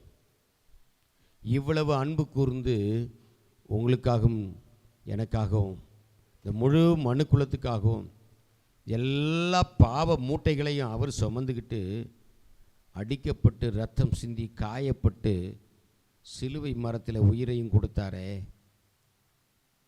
அவர் எவ்வளவு அன்புள்ள ஆண்டவரே. உங்களை என்னையும் பாவத்திலிருந்து தூக்கி எடுத்து கழுவி நீங்கள் தான் யார், என் சொந்த ஜனம்னு வச்சார். உங்களை பரிசுத்தப்படுத்தினேன், உங்களை நீதிமான்களாய் மாற்றி இருக்கிறேன். அக்கிரமத்தில் இருந்த உங்களை என்னையும் ஆண்டவர் நீதிமான்களாக மாற்றியிருக்கிறாரா? எத்தனை பேரை மாற்றியிருக்கிறார்? பாவத்தில் கடந்த உங்களை என்னையும் பரிசுத்தவான்களாய் மாற்றியிருக்கிறார். எத்தனை பேர் மாற்றியிருக்கிறாருங்க பரிசுத்தராய்? கரங்களை தட்டி. அவர் மட்டும்தான் பரிசுத்தமாக மாற்றக்கூடிய வல்லமை உள்ளவர். பரிசுத்தவான்களை மாற்றியிருக்கிறார். இப்போ உனக்கு தேவன் முக்கியமா அல்லது அந்நிய ஜனங்கள், தேவனை அறியாத மக்களுடைய உறவுகள் முக்கியமா? நிறைய பேர் கர்த்தருக்கு முக்கியத்துவம் கொடுக்க வேண்டிய பிள்ளைகள், ஜெபத்திற்கு முக்கியத்துவம் கொடுக்க வேண்டிய பிள்ளைகள், தேவனுக்கு பயப்படுகிற பயத்தை உடைய பிள்ளைகள், தேவனை தேட வேண்டிய பிள்ளைகள், பாவத்தை விட்டு விலகி வாழ வேண்டிய பிள்ளைகள், தேவனுக்காக ஒளியாய் பிரகாசிக்க வேண்டிய பிள்ளைகள், இன்னைக்கு அக்கிரமம் செய்கிறவங்க கூட, அநியாயம் பண்ணுறவங்க கூட, கொள்ள அடிக்கிறவங்க கூட, விபச்சாரம் பண்ணுறவங்க கூட, குடிகாரங்க கூட, உனக்கு என்ன வேலை?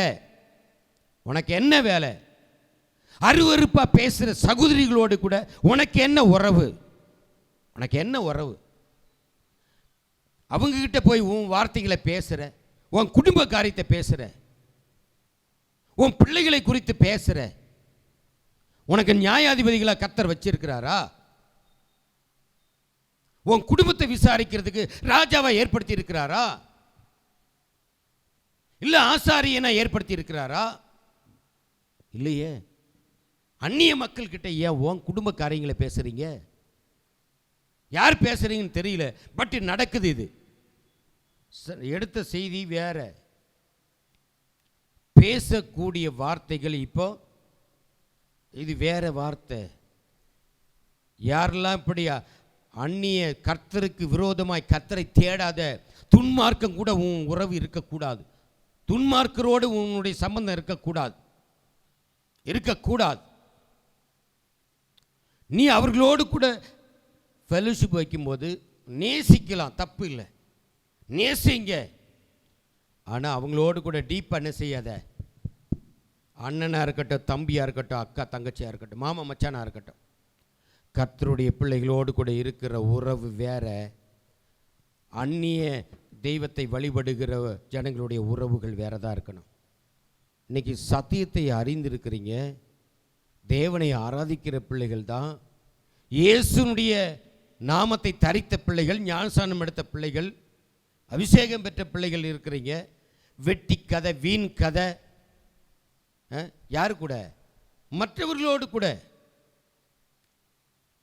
ஃப்ரெண்ட்ஸ் எல்லாம் யாருன்னா எல்லாம் தண்ணி அடிக்கிறவன், கஞ்சா அடிக்கிறவன், குடிகாரன், அசுத்தமான பேசி டபுள் மீனிங்கில் பேசுகிற ஆட்கள், இவங்க கூடலாம் கான்டாக்ட், இவங்க கூடலாம் ஒரு ஐக்கியம். நீ எப்போ கிறிஸ்தவன் சொல்லிக்கிட்டு அந்நிய காரியத்தில் தலையிடுறையோ அப்பொழுதே கர்த்தர் சொல்றார், என் நாமத்தை நீ என்ன பண்ற? பரிசுத்த குலைச்சலாக்குகிறாய், பரிசுத்த குலைச்சலாக்குற, என்னை துக்கப்படுத்துற, என்னை அவமானப்படுத்துற, எனக்கு தலைகுனிவை உண்டாக்குற, என்னை மனமடிவுக்குள்ளாக்குற, மற்றவர்கள் மத்தியில் நான் தலை நிமிர்ந்து இருந்த என்ன நீ இப்போ கொண்டு போய் என்ன பண்ணுற? தலைகுனிவு ஏற்படுத்திட்ட. அவங்க கூட நீ உறவை ஏற்படுத்தும் பொழுதே ஆண்டவர் சொல்கிறார், என் பேரை நீ கெடுத்துட்ட, என் பேரை என்ன செய்துட்ட? கெடுத்துட்ட. நம்ம பிள்ளைகள், நம்ம கூட இருந்து வளர்ந்த பிள்ளைகள் உங்கள் பேரை கெடுத்துட்டா எவ்வளவு அவமானப்படும், எவ்வளவு வேதனைப்படும், எவ்வளவு துக்கப்படுவோம், எவ்வளவு அந்த வேதனைக்கெல்லாம் சொல்ல அளவே கிடையாதுங்க, அளவே கிடையாது. ஒரு தாய் தகப்பனுக்கு அவ்வளோ வேதனை துக்கம் அவமானம் அப்படி இருக்கும்னா, உங்களை என்னையும் தூக்கி எடுத்தவர், மீட்டு எடுத்தவர், காப்பாற்றினவர், தேடி வந்தவர், அவரை மட்டும் இது வரைக்கும் தேடிட்டு இருந்துட்டு இப்போ அவரை விட்டுக்கிட்டு மற்ற நேரமெல்லாம் அவருக்கு கொடுக்க வேண்டிய நேரத்தெல்லாம் யாருக்கோ கொடுத்துட்ருக்கீங்க. அவர்கிட்ட பேச வேண்டிய காரியங்களை எல்லாம் மற்ற யார் கூடவே பேசிகிட்டு இருக்கீங்க. அவங்க பேசுகிறதெல்லாம் கேட்குறதுக்கு மணிக்கணக்கில் நேரம், ஆனால் தேவனுடைய பாதத்தில் உட்கார்றதுக்கு நேரம் கிடைக்கல, நேரம் இல்லை. இதான் சொல்கிறார், என் நாமத்தை நீங்கள் அந்நிய ஜனங்களிடத்தில் பரிசுத்த குலைச்சலாக்கியிருக்கிறீங்க, என்னை தலைகுனிவு உண்டாக்கிட்டீங்க, வேதனைப்படுத்துறீங்க, என்ன இதில் இருக்கிறீங்க. கர்த்தரை வேதனைப்படுத்துகிற பிள்ளைகள். எப்படி ஒரு பிள்ளை தாய் தகப்பனுக்கு தலைகுனிவு உண்டாக்குற மாதிரி சில காரியம் பண்ணால் அந்த அப்பா அம்மாவுக்கு உள்ள உடைஞ்சிருமனே, வேதனைப்படுவாங்க, துக்கம், அழுக, கண்ணீர் எப்படி இருக்குமோ, கர்த்தர் அந்த துக்கத்தில் தான் சொல்கிறார், இப்படிப்பட்ட என்ன எப்படி ஆக்கிட்டீங்களே, என் பேரை கிறுக்கி போடுற மாதிரி, அவமானப்படுற மாதிரி நீங்கள் உங்கள் செயல்களால், உங்கள் பரிசுத்த குலைச்சலால் என் பேரை அவமானப்படுத்திட்டீங்களே.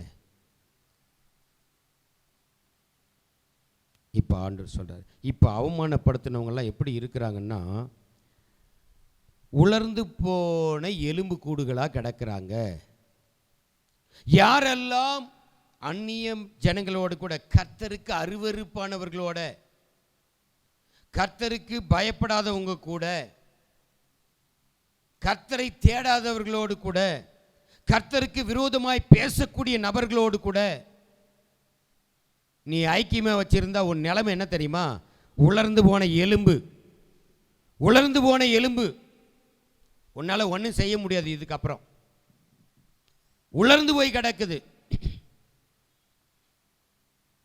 உலர்ந்து போய் கிடக்குது, எல்லாம் பீஸாக கலண்டு போய் கிடக்குது, கலண்டு கிடக்குது. இதைத்தான் அது ஒரு பள்ளத்தாக்கில் கிடக்கிற அந்த எலும்பு கூடுகளை தேவன் எசேக்கியேல் தீர்க்கதரிசி பார்த்தார். கர்த்தருடைய கை அவன் மேலே அவனை தொட்டாராம். யாருக்கு தெரியுமா? கர்த்தரை விட்டு தூரம் பின்வாங்கி போனவர்களை குறித்து, கர்த்தருடைய நாமத்தை பரிசுத்த குலைச்சல் ஆக்குகிற பிள்ளைகளை குறித்து யாருக்கு பாரம் வரும் தெரியுமா?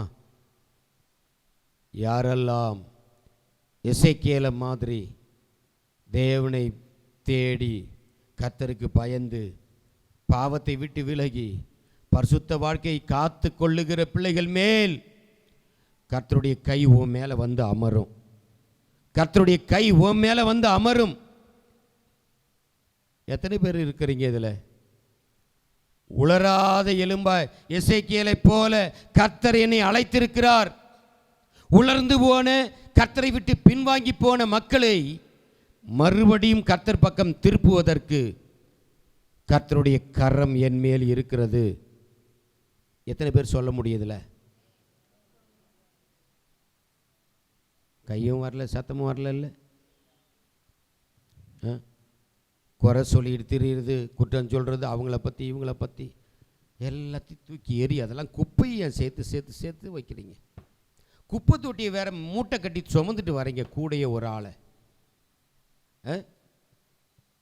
அருவருப்பானதை பேக்கில் மூட்டை, பசங்க ஸ்கூலுக்கு போகிற பேக் மாதிரி மாட்டிக்கிட்டு எங்கே போனாலும் அது கூட போகணும்.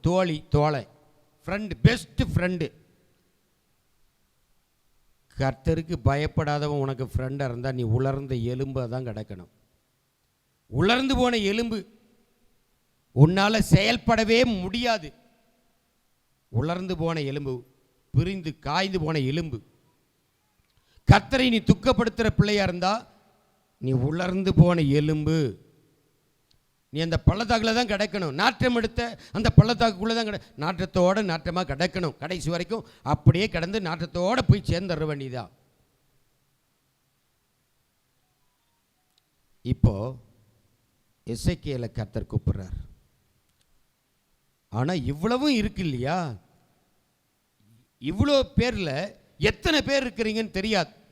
தேவனுடைய நாமத்தை பரிசுத்த குலைச்சல் ஆக்காத எத்தனை பேர் இதில் இருக்கிறீங்கன்னு தெரியாது. அப்படி பரிசுத்த குலைச்சல் ஆக்காத பிள்ளைகளை, தேவ பயத்தோடு ஜெபத்தோடு பரிசுத்தமாய் வாழுகிற பிள்ளைகளை, எசேக்கியேலை போல இருக்கக்கூடியவங்கள் மேல் இப்படி குலைச்சலாக்கின பிள்ளைகளை குறித்த ஒரு தரிசனத்தை கொடுக்க கர்த்தருடைய கரம் அவன் மேல் அமர்ந்தது போல உன் மேலே கர்த்தர் உன்னை கரந்தொட்டு உன்னை தொட்டு ஆண்டவர் அழைப்பார். உன் மேலே கர்த்தருடைய கரம் வைப்பார்.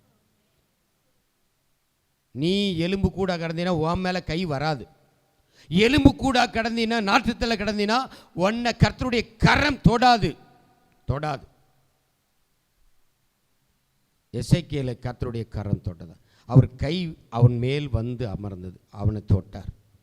தொட்ட உடனே என்ன நடக்குன்னா, கர்த்தர் என்னை ஆவிக்குள்ளாக்கி வெளியே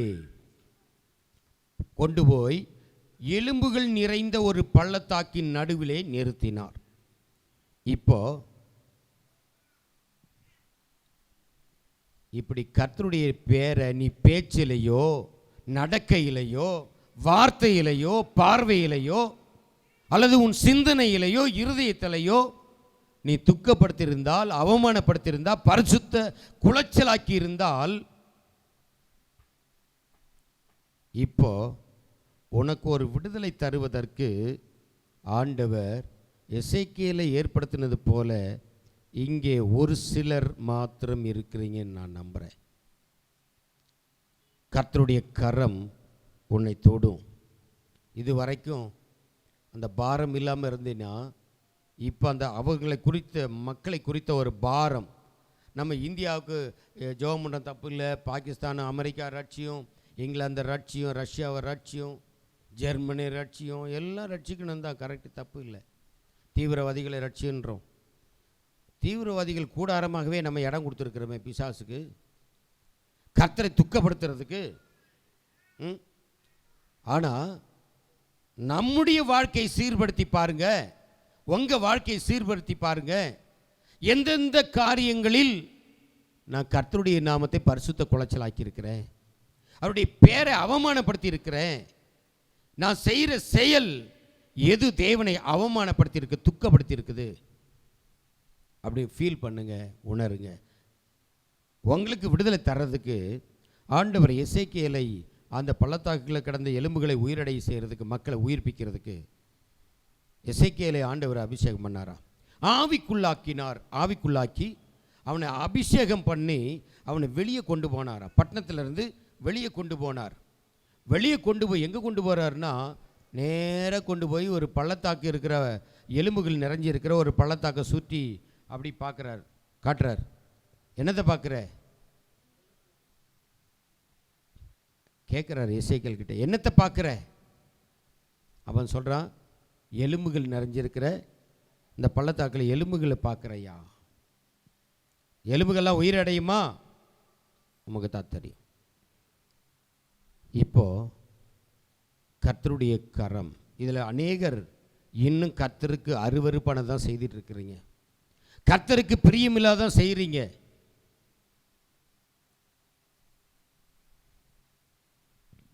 அடா, கர்த்தருடைய கரம் உன்னை விடுவிக்கிறதுக்கு அந்த உலர்ந்து போன எலும்புகளைப் போல இருக்கிற இஸ்ரவேல் ஜனங்களுக்கு, தேவனுடைய நாமத்தை பரிசுத்த குலைச்சலாக்கின மக்களுக்கு, அடிமைத்தனத்தில் கிடக்கிற மக்களுக்கு, பாவத்தில் சாபத்தில் கிடக்கிற மக்களுக்கு, விக்கிரக வழிபாட்டுக்குள்ளுக்குள்ள அந்நிய ஜனங்களோடு கூட மிங்கிள் ஆகிட்டு அந்த ஃபங்க்ஷனுக்கு போகிறேன், இந்த ஃபங்க்ஷனுக்கு போகிறேன், அங்கே போகிறேன், இங்கே போகிறேன்னு போயிட்டு உன்னை கரைப்படுத்திட்டு உட்கார்ந்துருக்கிற உனக்கு விடுதலை கொடுக்கிறதுக்கு இதில் ஒரு சிலரை கர்த்தர் வைத்திருக்கிறார். உன் மேலே கர்த்தருடைய கரம் இறங்க போது, கர்த்தர் உன்னை அபிஷேகம் பண்ண போகிறார். அபிஷேகம் பண்ணி எங்கே கொண்டு போகிறார்னா, எங்கெல்லாம் யாரெல்லாம் தேவனுடைய பிள்ளைகள் அவருடைய நாமத்தை பரிசுத்த குலைச்சலாக்கி இருக்கிறார்களோ, யாரெல்லாம் கர்த்தரை மகிமைப்படுத்த வேண்டிய பிள்ளைகள் அவருக்கு விரோதமாய் பாவம் செய்திருக்கிறார்களோ அவர்களோடு கூட பேசுவதற்கு, அவர்களை விடுவிப்பதற்கு, அவர்களோடு கூட தீர்க்க தரிசனம் சொல்லுவதற்கு கர்த்தர் இதில் ஒரு சிலரை கர்த்தர் தெரிந்து கொள்ள போகிறார். இப்போ எசேக்கியேலை கர்த்தர் ஏற்படுத்தினார், கரங்களை தொட்டார், அவனை அபிஷேகத்துக்குள்ள ஆவிக்குள்ளே நிரப்பி ஃபில் பண்ணி இப்போ வெளியே கொண்டு போய் பள்ளத்தாக்கில் காட்டுறார். காட்டின உடனே எல்லாம் எலும்பு கூட கிடக்குது. உயிரடையுமா? தெரியாத ஆண்டவரே, உமக்கு தான் தெரியும். இந்த மனுஷன் மனம் திரும்புவானா? இந்த சகோதரி மனம் திரும்புவாங்களா? இல்லை மறுபடியும் ஆண்டவர் பக்கம் வருவாங்களா? உங்களுக்கும் தெரியாது, எனக்கும் தெரியாது. யாருக்கு தெரியும்? பேசுறதெல்லாம் அருவருப்பான வார்த்தைகள், கெட்ட கெட்ட வார்த்தைகள். அப்புறம் கர்த்தர் சந்தோஷப்படுவாரா? நீ அங்க பரிசுத்த குலைச்சலாக்குற, இந்த வாயினாலே கர்த்தரை துதிக்கிற, ஸ்தோத்திரம் பண்ற, இந்த வாயினாலே கர்த்தரை பாடுகிறாய். அதே வாய் தான் இப்போ என்ன பேசுது? அந்நிய பாஷை பேசுன அதே வாய் தான் இப்போ என்ன பேசுது?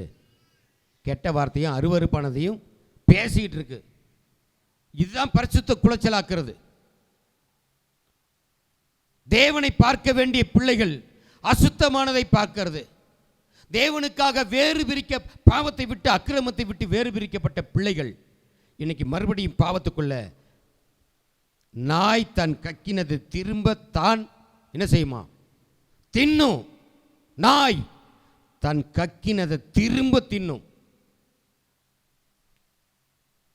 வசனம் அதான் சொல்லுது. ஸோ இந்த காலை நேரத்தில் கர்த்தர் உங்கள் மேலே இன்னும் ரொம்ப கரிசனதாக வச்சிருக்கார். உலர்ந்து போச்சேன்னு விடலைப்பா, மறுபடியும் உயிர்ப்பித்து அவங்களை எழுப்பணும்.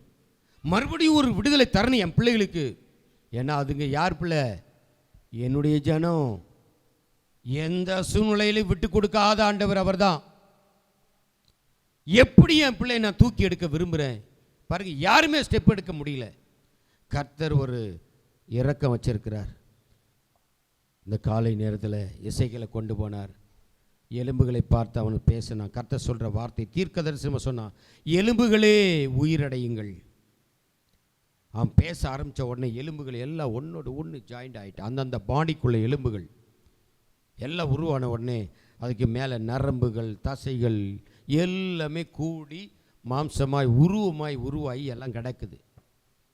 எல்லாம் உருவாயிட்டு செகண்ட் அவனு சொன்னார், இப்போ இதுக்குள்ள உயிர் இல்லை. சரீரம் வந்துட்டு உயிர் இல்லை, ஆவி இல்லை அதுக்குள்ள. ஆவியை பார்த்து பேசு. ரெண்டாவது ஆவியை பார்த்து பேசுகிறான். பேசின உடனே அந்த ஆவி அவர்களுக்குள்ளே போன உடனே உயிரடைந்து மகா பெரிய சேனையாக எழும்பினார்களாம். அதான் சொல்கிறார். இவர்கள் தான் 37ஆம் அதிகாரத்தில் ஸ்தோத்திரம் 11வது வசனத்தையும் 12வது வசனத்தை வாசித்து முடிச்சிடலாம். அப்பொழுது அவர் என்னை நோக்கி, மனுபுத்திரனே, இந்த எலும்புகள் இஸ்ரவேல் வம்சத்தார் அனைவரும், இதோ அவர்கள் எங்கள் எலும்புகள் உலர்ந்து போயிற்று, எங்கள் நம்பிக்கையெல்லாம் அற்று போயிற்று, நாங்கள் அறுப்புண்டு அழிக்கப்பட போகிறோம் என்று சொல்லி புலம்பிக் கொண்டிருக்கிறார்கள்.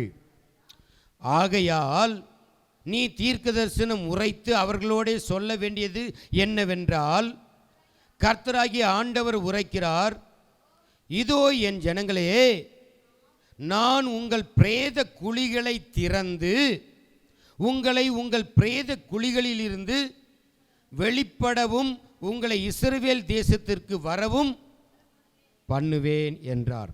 அல்லேலூயா, ஸ்தோத்திரம். இந்த காலை நேரத்தில் நிறைய எலும்புகள் உலர்ந்து கிடக்குது. எல்லாம் கர்த்தருக்கு பிரியமில்லாததான் ரொம்ப செய்து பழகுறீங்க. கர்த்தருக்கு அருவருப்பானவர்களோடு தான் ரொம்ப க்ளோஸ். பார்த்துக்கோ, உலர்ந்து போயிட போகிற. இன்னைக்கு எல்லாரும் கண்களை மூடி நம்ம ஜெபம் பண்ணுவோம். எல்லாரும் கண்களை மூடுவோம். கண்ணை திறந்து இப்போ வேடிக்கை பார்க்கறது கூடாது. யாரும் எந்த சகோதரமார்களோ வாலிப தம்பிகளோ தங்கச்சிகளோ சகோதரிகளோ யாரும் கண்ணை திறந்து பார்த்துட்டு இருக்கக்கூடாது. எல்லாம் க்ளோஸ் பண்ணுங்க. உனக்குள்ளே எந்தெந்த காரியத்தில் கர்த்தரை அருவருப்பாக்கியிருக்கிற, அவருடைய பேரை பரிசுத்த குலைச்சலாக்கியிருக்கிற, அவரை துக்கப்படுத்தி இருக்கிற, வேதனைப்படுத்தி இருக்கிற உன்னுடைய பாவம் என்ன பாவம்? எந்த காரியம் கர்த்தரை விட்டு உன்னை விலக்கி சவக்குழிக்குள்ள கிடக்கிறது போல பிரேத குழிக்குள் நாட்டம் எடுத்ததுக்குள்ள தான் நீ கடந்துட்டு இருக்கிற. இப்போ நாட்டம் எடுத்த குழிக்குள்ள தான் கிடக்கிற. நீ குழியில கிடக்கிற, குழியில கிடக்கிற, அக்கிரமன்ற குழியில கிடக்கிற, பாவன்ற குழியில கிடக்கிற, குடி அந்த குழியில கிடக்கிற, விபச்சார ஆவினால குடியில கிடக்கிற, அந்த குழியில கிடக்கிற, அருவருப்பு என்ற குழியில கிடக்கிற, குழியில கிடக்கிற, அது நாற்றம் எடுத்த குழியில கிடக்கிற, நாற்றம் எடுத்த குழி. நீ கர்த்தருக்கு பிரியமில்லாத எதெல்லாம் செய்கிறையோ, பேசுகிறையோ, பார்க்குறியோ, நடக்கிறையோ, அப்படி செய்கிற ஒவ்வொருவரும் எங்கே தான் கிடக்கிறாங்கன்னா, நீ கர்த்தருடைய பிள்ளைன்னு பேர் இருக்கு, ஆனால் நீ கிடக்கிற இடம் எங்கே? குழிக்குள்ளே கிடக்கிற, குழிக்குள்ளே கிடக்கிற, குழிக்குள்ளே கிடக்கிற. இன்னைக்கு நீ வெளியே வரணும்னு ஆண்டவர் விரும்புகிறார்.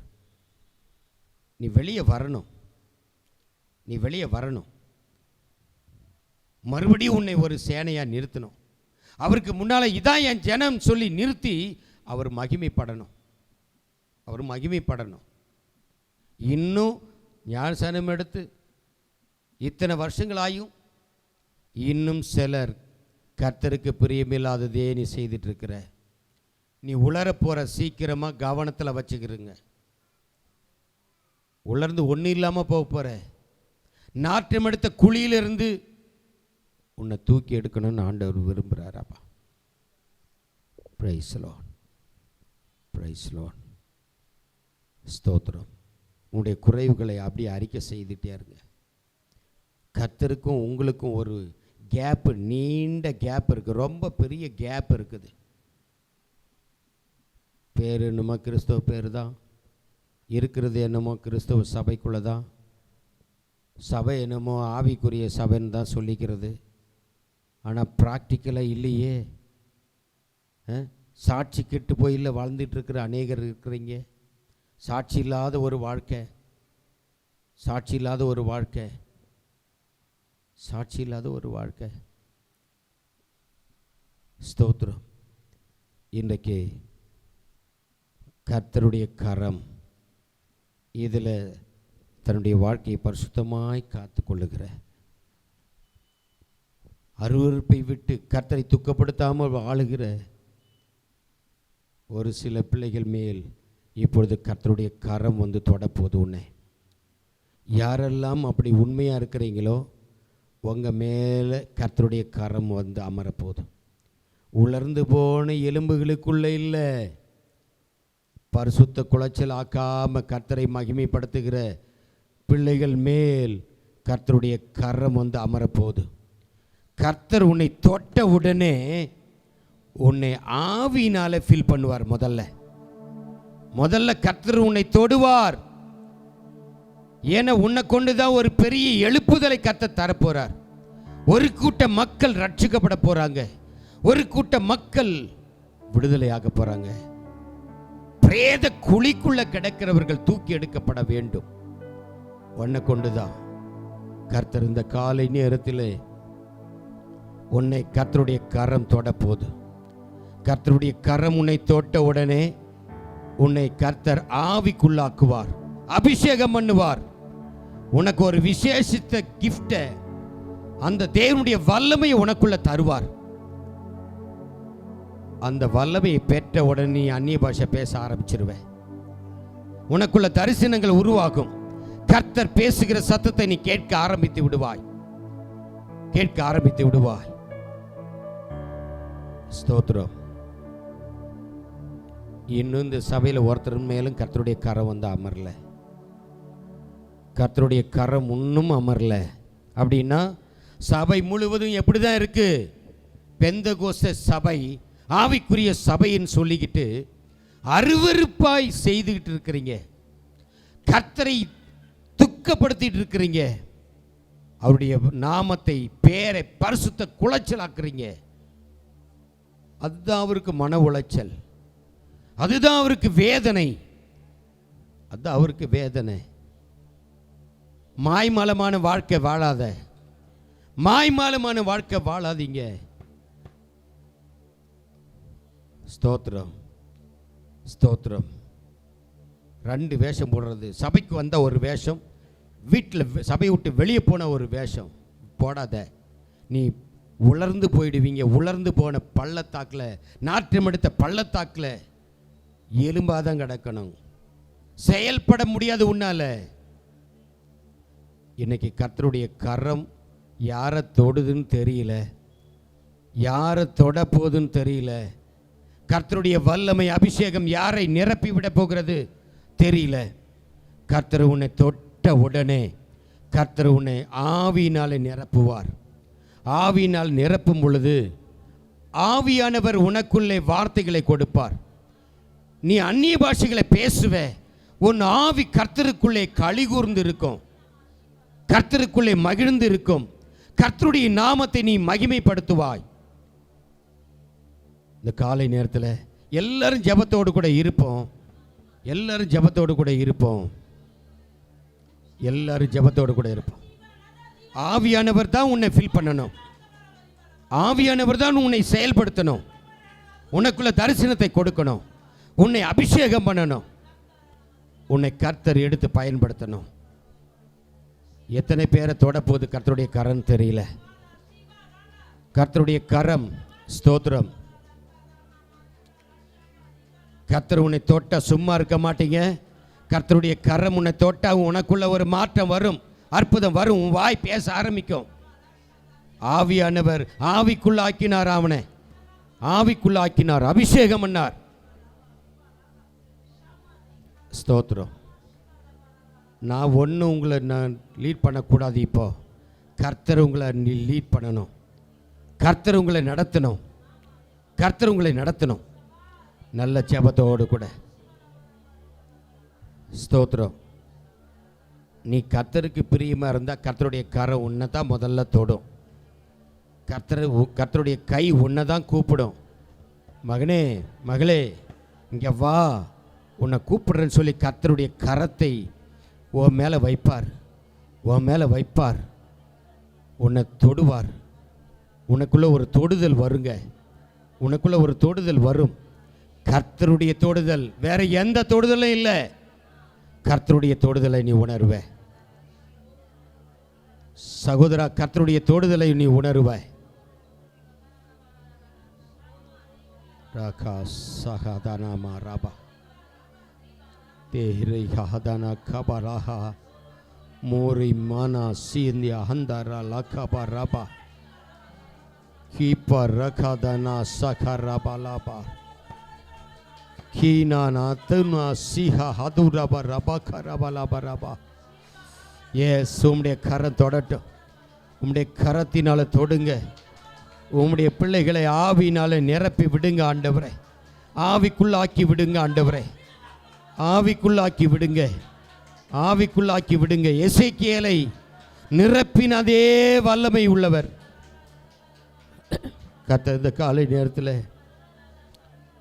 இந்த பள்ளத்தாக்கு எலும்புகள் கூடாக இருக்கக்கூடாது ஆண்டவரே. எலும்புகள் கூடு நிறைந்திருக்கிற பள்ளத்தாக்கா இருக்கக்கூடாது. ஒரு தரிசன பள்ளத்தாக்காய் இருக்கணும். ஒரு தரிசனத்தை காண்கிற இடமாய் இருக்க வேண்டும். கர்த்தருடைய தொடுதலை உணர்கிற இடமாய் இருக்க வேண்டும். கர்த்தருடைய வார்த்தையை கேட்கிற இடமாய் இருக்க வேண்டும். ராகா சகதானமா ரபா லாபா ரபா லாபா ரீ மாமா மனிஷியா துரபா கபா ரபா லாபா. எஸ், ரகபு ரபா லாபா ரகதானமா கரபா லாபா ரபா. ஹல்லேலூயா, ஹல்லேலூயா, ஹல்லேலூயா. ஸ்தோத்திரம். சந்தரமன கரபா லாபா ரபா லாபா ரபா ரிகதன மங்கரபா உனக்குள்ள ஒரு விடுதலை வேணும். இன்னைக்கு உனக்குள்ள ஒரு விடுதலை வேணும். உனக்குள்ள ஒரு விடுதலை வேணும். ஜெபமே பண்ணாத உன் வண்டி ஓடிட்டு இருக்குது பார். நீ கர்த்தருடைய நாமத்தை பரிசுத்த குலைச்சலாக்குற.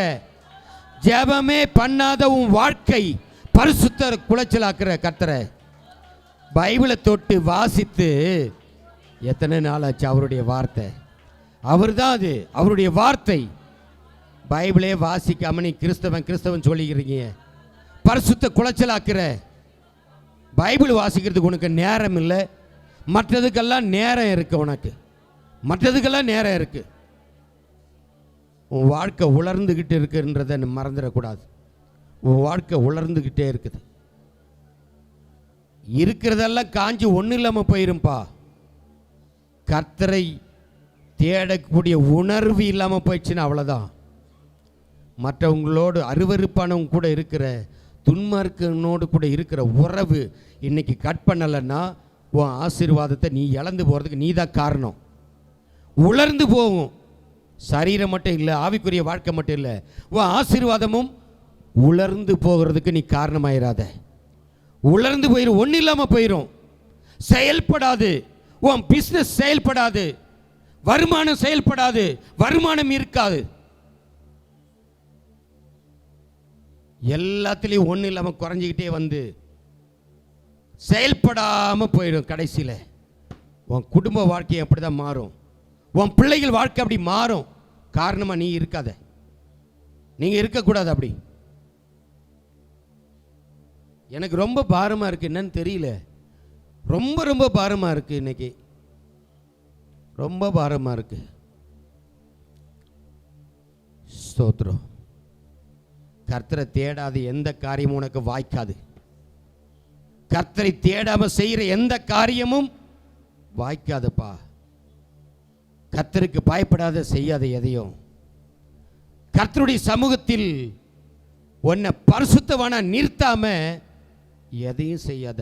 எதுவும் வாய்க்காது சகோதரியே, எதுவும் வாய்க்காது. நீ அவர் பேரையே பரிசுத்த குலைச்சல் ஆக்கிட்டு ஒன்றும் சாதிக்க முடியாத.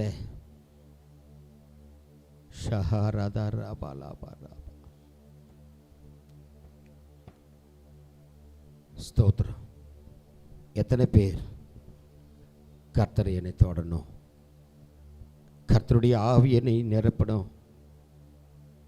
மறுபடியும் ஒரு கூட்டமாக ஜனங்களாய் நான் உலர்ந்து கிடக்கிற, செயல்படாமல் கிடக்கிற, எனக்குள்ளே செயல்படக்கூடிய வல்லமை என்னை நிரப்பணும்.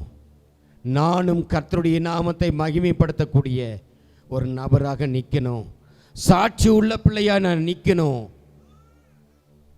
கர்த்தரை என்னை மீண்டு என்னை உயிர்ப்பிக்கணும்னு சொல்லி யாரெல்லாம் விரும்புகிறீங்க? யாரெல்லாம் விரும்புகிறீங்க? அப்படியே கண்களை மூடி இருக்கும்போது, யாரும் கண்ணை திறந்து பார்க்கக்கூடாதுன்னு சொல்கிறேன். ஊழியக்காரனுடைய வார்த்தையை அசட்டை பண்ணாத. கண்ணுக்கு பிரச்சனை வரும், கண்ணுக்கு பிரச்சனை வரும். அசட்டையா ஊழியக்காரனுடைய வார்த்தையை எடுக்காத. ஊழியக்காரனா உனக்கு கிள்ளுக்கிற மாதிரி இருக்கா? கர்த்தருடைய கரத்தில் எங்களை வச்சிருக்கிறார். எல்லா ஊழியக்காரனையும் கர்த்தருடைய கரத்தில் கர்த்தர் வைத்திருக்கிறார். ஊழியக்காரன் சொல்கிறது உனக்கு அருவருப்பும் அசட்டையாக இருக்குது இல்லை? கர்த்தர் உன்னை அசட்டை பண்ணி போட்டார்னா ஒன்றும் பண்ண முடியாது, ஒன்றும் பண்ண முடியாது. சொல்கிற வார்த்தைக்கு துணிகரமாக பண்ணுறது, பெருமையாக திமிராக பண்ணுறது, ஆணவத்தோடு பண்ணுறது, இதெல்லாம் சபைக்குள்ளே இருக்கக்கூடாது. ஆலயம், அதுக்கு ஒருத்தர் சொல்கிறார் விளக்கம். ஆனா ஆணவம், லயம்னா அடங்கக்கூடிய இடம். ஆணவம் அக்கிரமம் எல்லாம் திமிரெலாம் அடங்கக்கூடிய இடம் தேவனுடைய சமூகம்தான். இங்கே தான் வந்து எல்லாம் கண்ட்ரோல் ஆகணும். காலை நேரத்தில் கர்த்தர் எத்தனை பேரை தொடணும், எனக்கு ஒரு விடுதலை வேணும் அப்படின்னு சொல்லி எதிர்பார்க்குறவங்க எல்லாரும் கண்ணை மூடி இருக்கணும்னு சொல்லியிருக்கிறேன். ஒருவரும் கண்ணை திறந்து பார்க்காத. கரங்களை உயர்த்தினவங்க மாத்திரம் எழுந்து நில்லுங்க. எல்லாரும் கண்ணை தான் மூடி இருக்கணும். உன்னை கர்த்தர் மீண்டும் தூக்கி எடுக்கணும். பள்ளத்தாக்கு வாழ்க்கையில் உனக்கு மலை மேல் உள்ள பட்டணமாய், மலை மேல் உள்ள பட்டணமாய் உன்னை நிறுத்துவதற்கு கர்த்தர் உன்னை மறுபடி தூக்கி எடுக்கணும்னு சொல்லி விரும்புகிறார். மறுபடி தூக்கி எடுக்கணும். மறுபடியும் உனக்குள்ள அந்த பரிசுத்தத்தை கொடுக்கணும். மறுபடியும் உனக்குள்ள ஜெப ஆவியை கொடுக்கணும். மறுபடியும் உன்னை அபிஷேகம் பண்ணணும். மறுபடியும் நீ பைபிளை வாசித்து கர்த்தருடைய வெளிச்சத்தில் நடக்கணும். சாட்சியை கெடுத்து வாழ்ற நீ இப்ப சாட்சி உள்ள பிள்ளையா வாழணும். கர்த்தர் மறுபடியும் உன்னை தூக்கி எடுக்க விரும்புகிறார். ஒருவேளை கர்த்தர் கொடுக்கிற கடைசி வாய்ப்பா கூட இருக்கலாம் இது உனக்கு. உன் உள்ளத்தில் இன்னும் இருள் இருந்தால் நீ எந்திரிக்கவும் மாட்ட, ஒப்பு கொடுக்க மாட்ட, உணர்வும் வராது, உணர்வே வராது. கண்களை மூடி அப்படியே ஜெபம் பண்ணிகிட்டே இருப்போம்.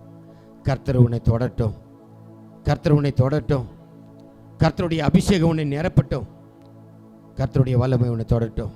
ஹல்லேலூயா, ஹல்லேலூயா, ஸ்தோத்திரம். ஜெபம் பண்ண ஸ்டீவ் ஜெபம் பண்ண நிற்கிறவங்களுக்காக ஜெபம் பண்ண பாஸ்டம்மா ஜெபம் பண்ணுவாங்க. யாரெல்லாம் ஒப்பு கொடுத்துருக்குறீங்களோ கர்த்தர், இன்னும் சிலருக்கு வெட்கம் இல்லை, வெட்கம் எழுந்த என்ன ஒரு மாதிரி நினச்சிடுவாங்களேன்னு. இங்கே நினச்சா ஒன்றும் தப்பு இல்லை. சமுதாயம் உன்னை நினச்சிடக்கூடாது, சமுதாயம் உன்னை தப்பாக நினைக்கக்கூடாது. கர்த்தருடைய சமூகத்தில் ஒப்பு கொடுக்கறது ஒன்றும் தப்பு இல்லை. இன்னும் இருதயத்தை கல்லாக்கிட்டு உட்காந்துருக்காதீங்க. இன்னும் இருதயத்தை கல்லாக்காத, கடினப்படுத்தாத. கர்த்தர் கையில் கொடு. இன்னைக்கு உனக்கு ஒரு விடுதலை தர விரும்புகிறார் ஆண்டவர். உனக்கு ஒரு விடுதலை தர விரும்புகிறார். ஹல்லேலூயா. அசைவாடும் ஆவியே, தூய்மையின் ஆவியே, அசைவாடும் ஆவியே, தூய்மையின் ஆவியே, இடம் அசைய என் உள்ளம் நிரம்ப இறங்கி வாருமே. இந்த இடம் நல்ல உணர்ந்து பாடணும். ஜெபத்தோட கர்த்தர் உன் உள்ளத்துக்குள்ளே வரணும். இறங்கி வாருமே. இந்த இடம் அசைய என் உள்ளம் நிரம்ப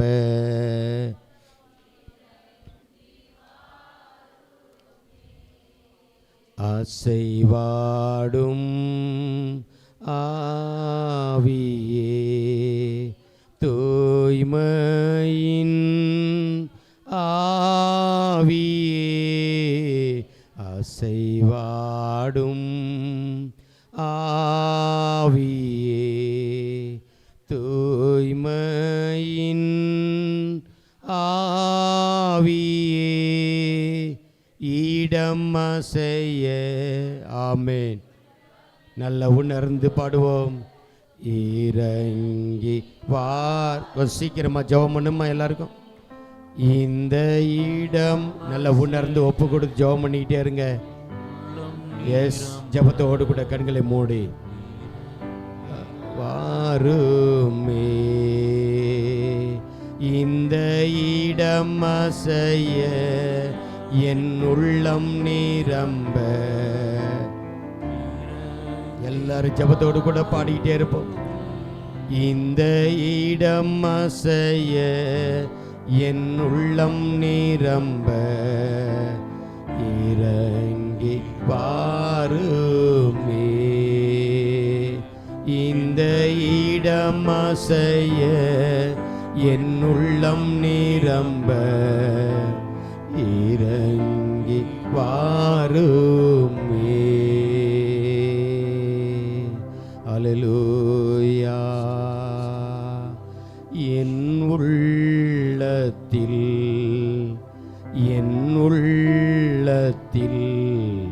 நீர் வாருமே.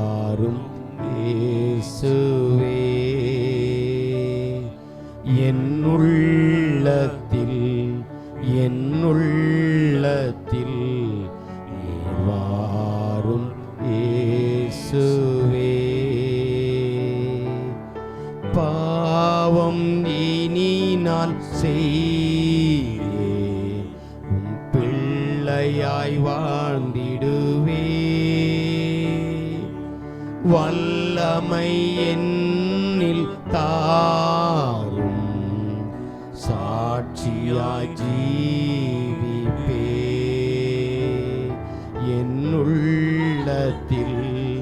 என்னுள்ளத்தில் வாரும்.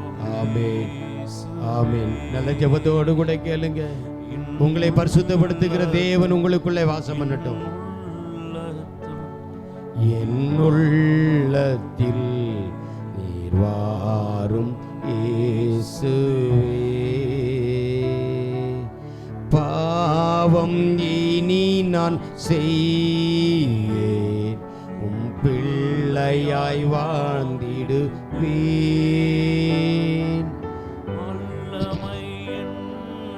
தாரும், சாட்சியாய் ஜீவிப்பே.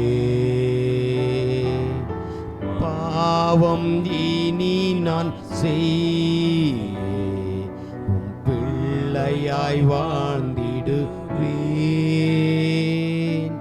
வல்லமை என்னில் தாரும், சாட்சியாய் ஜீவிப்பேன்.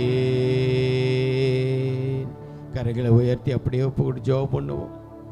கர்த்தருக்காக நீ சாட்சியாய் வாழுவதற்கு தான் ஒன்று ஆண்டவர் தொட்டிருக்கிறார். பிசாசின் பிடியிலிருந்து உன்னை விடுவித்தது எதுக்காக? நீ அவருக்கு பிள்ளையா இருக்கணும், அவரை மகிமைப்படுத்தணும், அவரை கனப்படுத்தணும். எங்கிருந்து உன்னை மீட்டெடுத்தாரோ அங்கேயே திரும்ப போய் விழுந்துடக்கூடாது, அங்கேயே போய் விழுந்துடக்கூடாது. உன் சந்ததி விழுந்துடக்கூடாது, உன் பிள்ளைகள் விழக்கூடாது, புருஷன் விழக்கூடாது, மனைவி விழுந்துடக்கூடாது. பள்ளத்தாக்கில் கிடக்கிற அனுபவம் வேண்டாம் உனக்கு. அருவருப்பான வாழ்க்கை வேண்டாம்.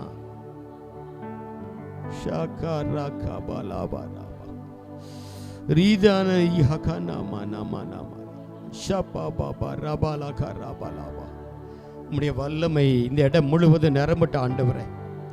ஒரு உணர்வுள்ள இருதயம் பிள்ளைகளுக்குள்ள வரட்டும். செய்கிற பாவத்தை, தவறுகளை, அக்கிரமங்களை விட்டு இன்னைக்கு பரிசுத்தத்துக்குள்ள வரட்டும், பரிசுத்தத்துக்குள்ள வரட்டும், பரிசுத்தத்துக்குள்ள வரட்டும். நல்ல ஜெப ஆவியை பிள்ளைகளுக்குள்ள ஊற்றுங்க, ஜெப ஆவியை ஊற்றுங்க. சாட்சியா வாழட்டும், சாட்சியா வாழட்டும். பள்ளத்தாக்கில் கிடைக்கிற பிள்ளைகளை தூக்கி எடுங்க ஆண்டவரே, இன்னைக்கு தூக்கி எடுத்துடுங்க.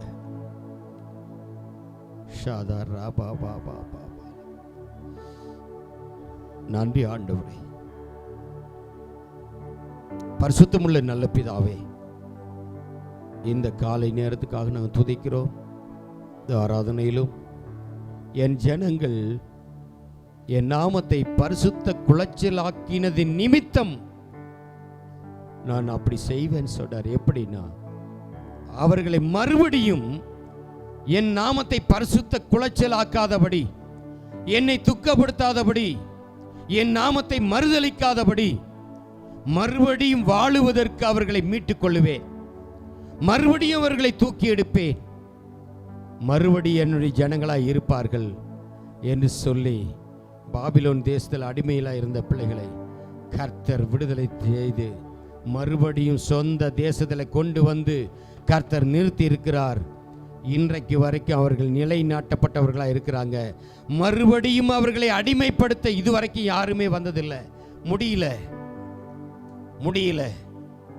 நீ இன்னைக்கு உண்மையாய் கர்த்தர் உன்னை மீட்டெடுத்தது உண்மையானால், நீ ஒப்பு கொடுத்தது உண்மையானால், கர்த்தர் உன்னை நீ மறுபடியும் திரும்பி கூட பார்க்க மாட்டேன், திரும்பி கூட பார்க்க மாட்டேன். கர்த்தர் உன்னை சாட்சியாக நிறுத்துவார். விசுவாசிக்கிற பிள்ளைகள் கரங்களை தட்டி கர்த்தரை மையப்படுத்துவோம்.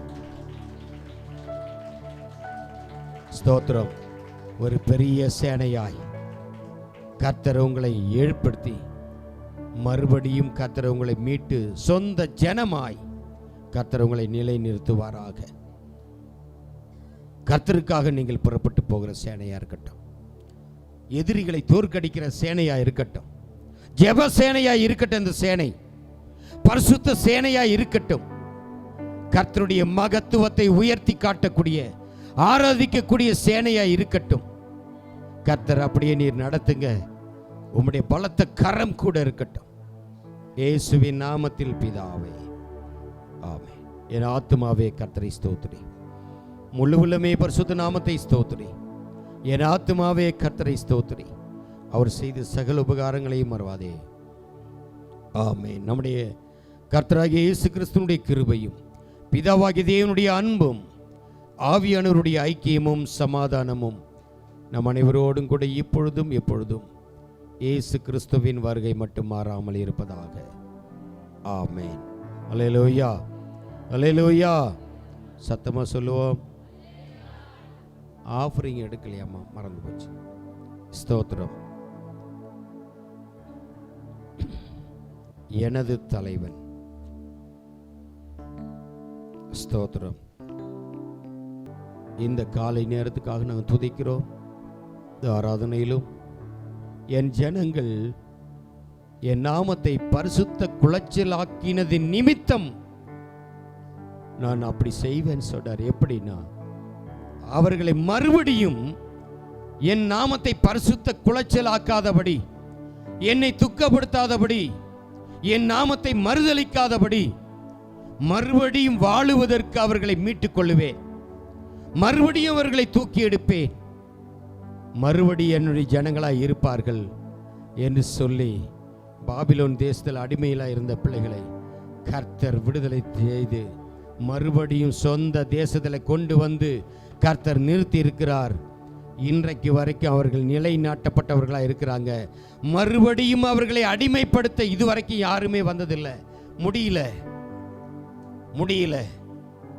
நீ இன்னைக்கு உண்மையாய் கர்த்தர் உன்னை மீட்டெடுத்தது உண்மையானால், நீ ஒப்பு கொடுத்தது உண்மையானால், கர்த்தர் உன்னை நீ மறுபடியும் திரும்பி கூட பார்க்க மாட்டேன். கர்த்தர் உன்னை சாட்சியாக நிறுத்துவார். விசுவாசிக்கிற பிள்ளைகள் கரங்களை தட்டி கர்த்தரை மையப்படுத்துவோம். ஸ்தோத்திரம். ஒரு பெரிய சேனையாய் கர்த்தர் உங்களை ஏற்படுத்தி மறுபடியும் கர்த்தர் உங்களை மீட்டு சொந்த ஜனமாய் கர்த்தர் உங்களை நிலை நிறுத்துவாராக.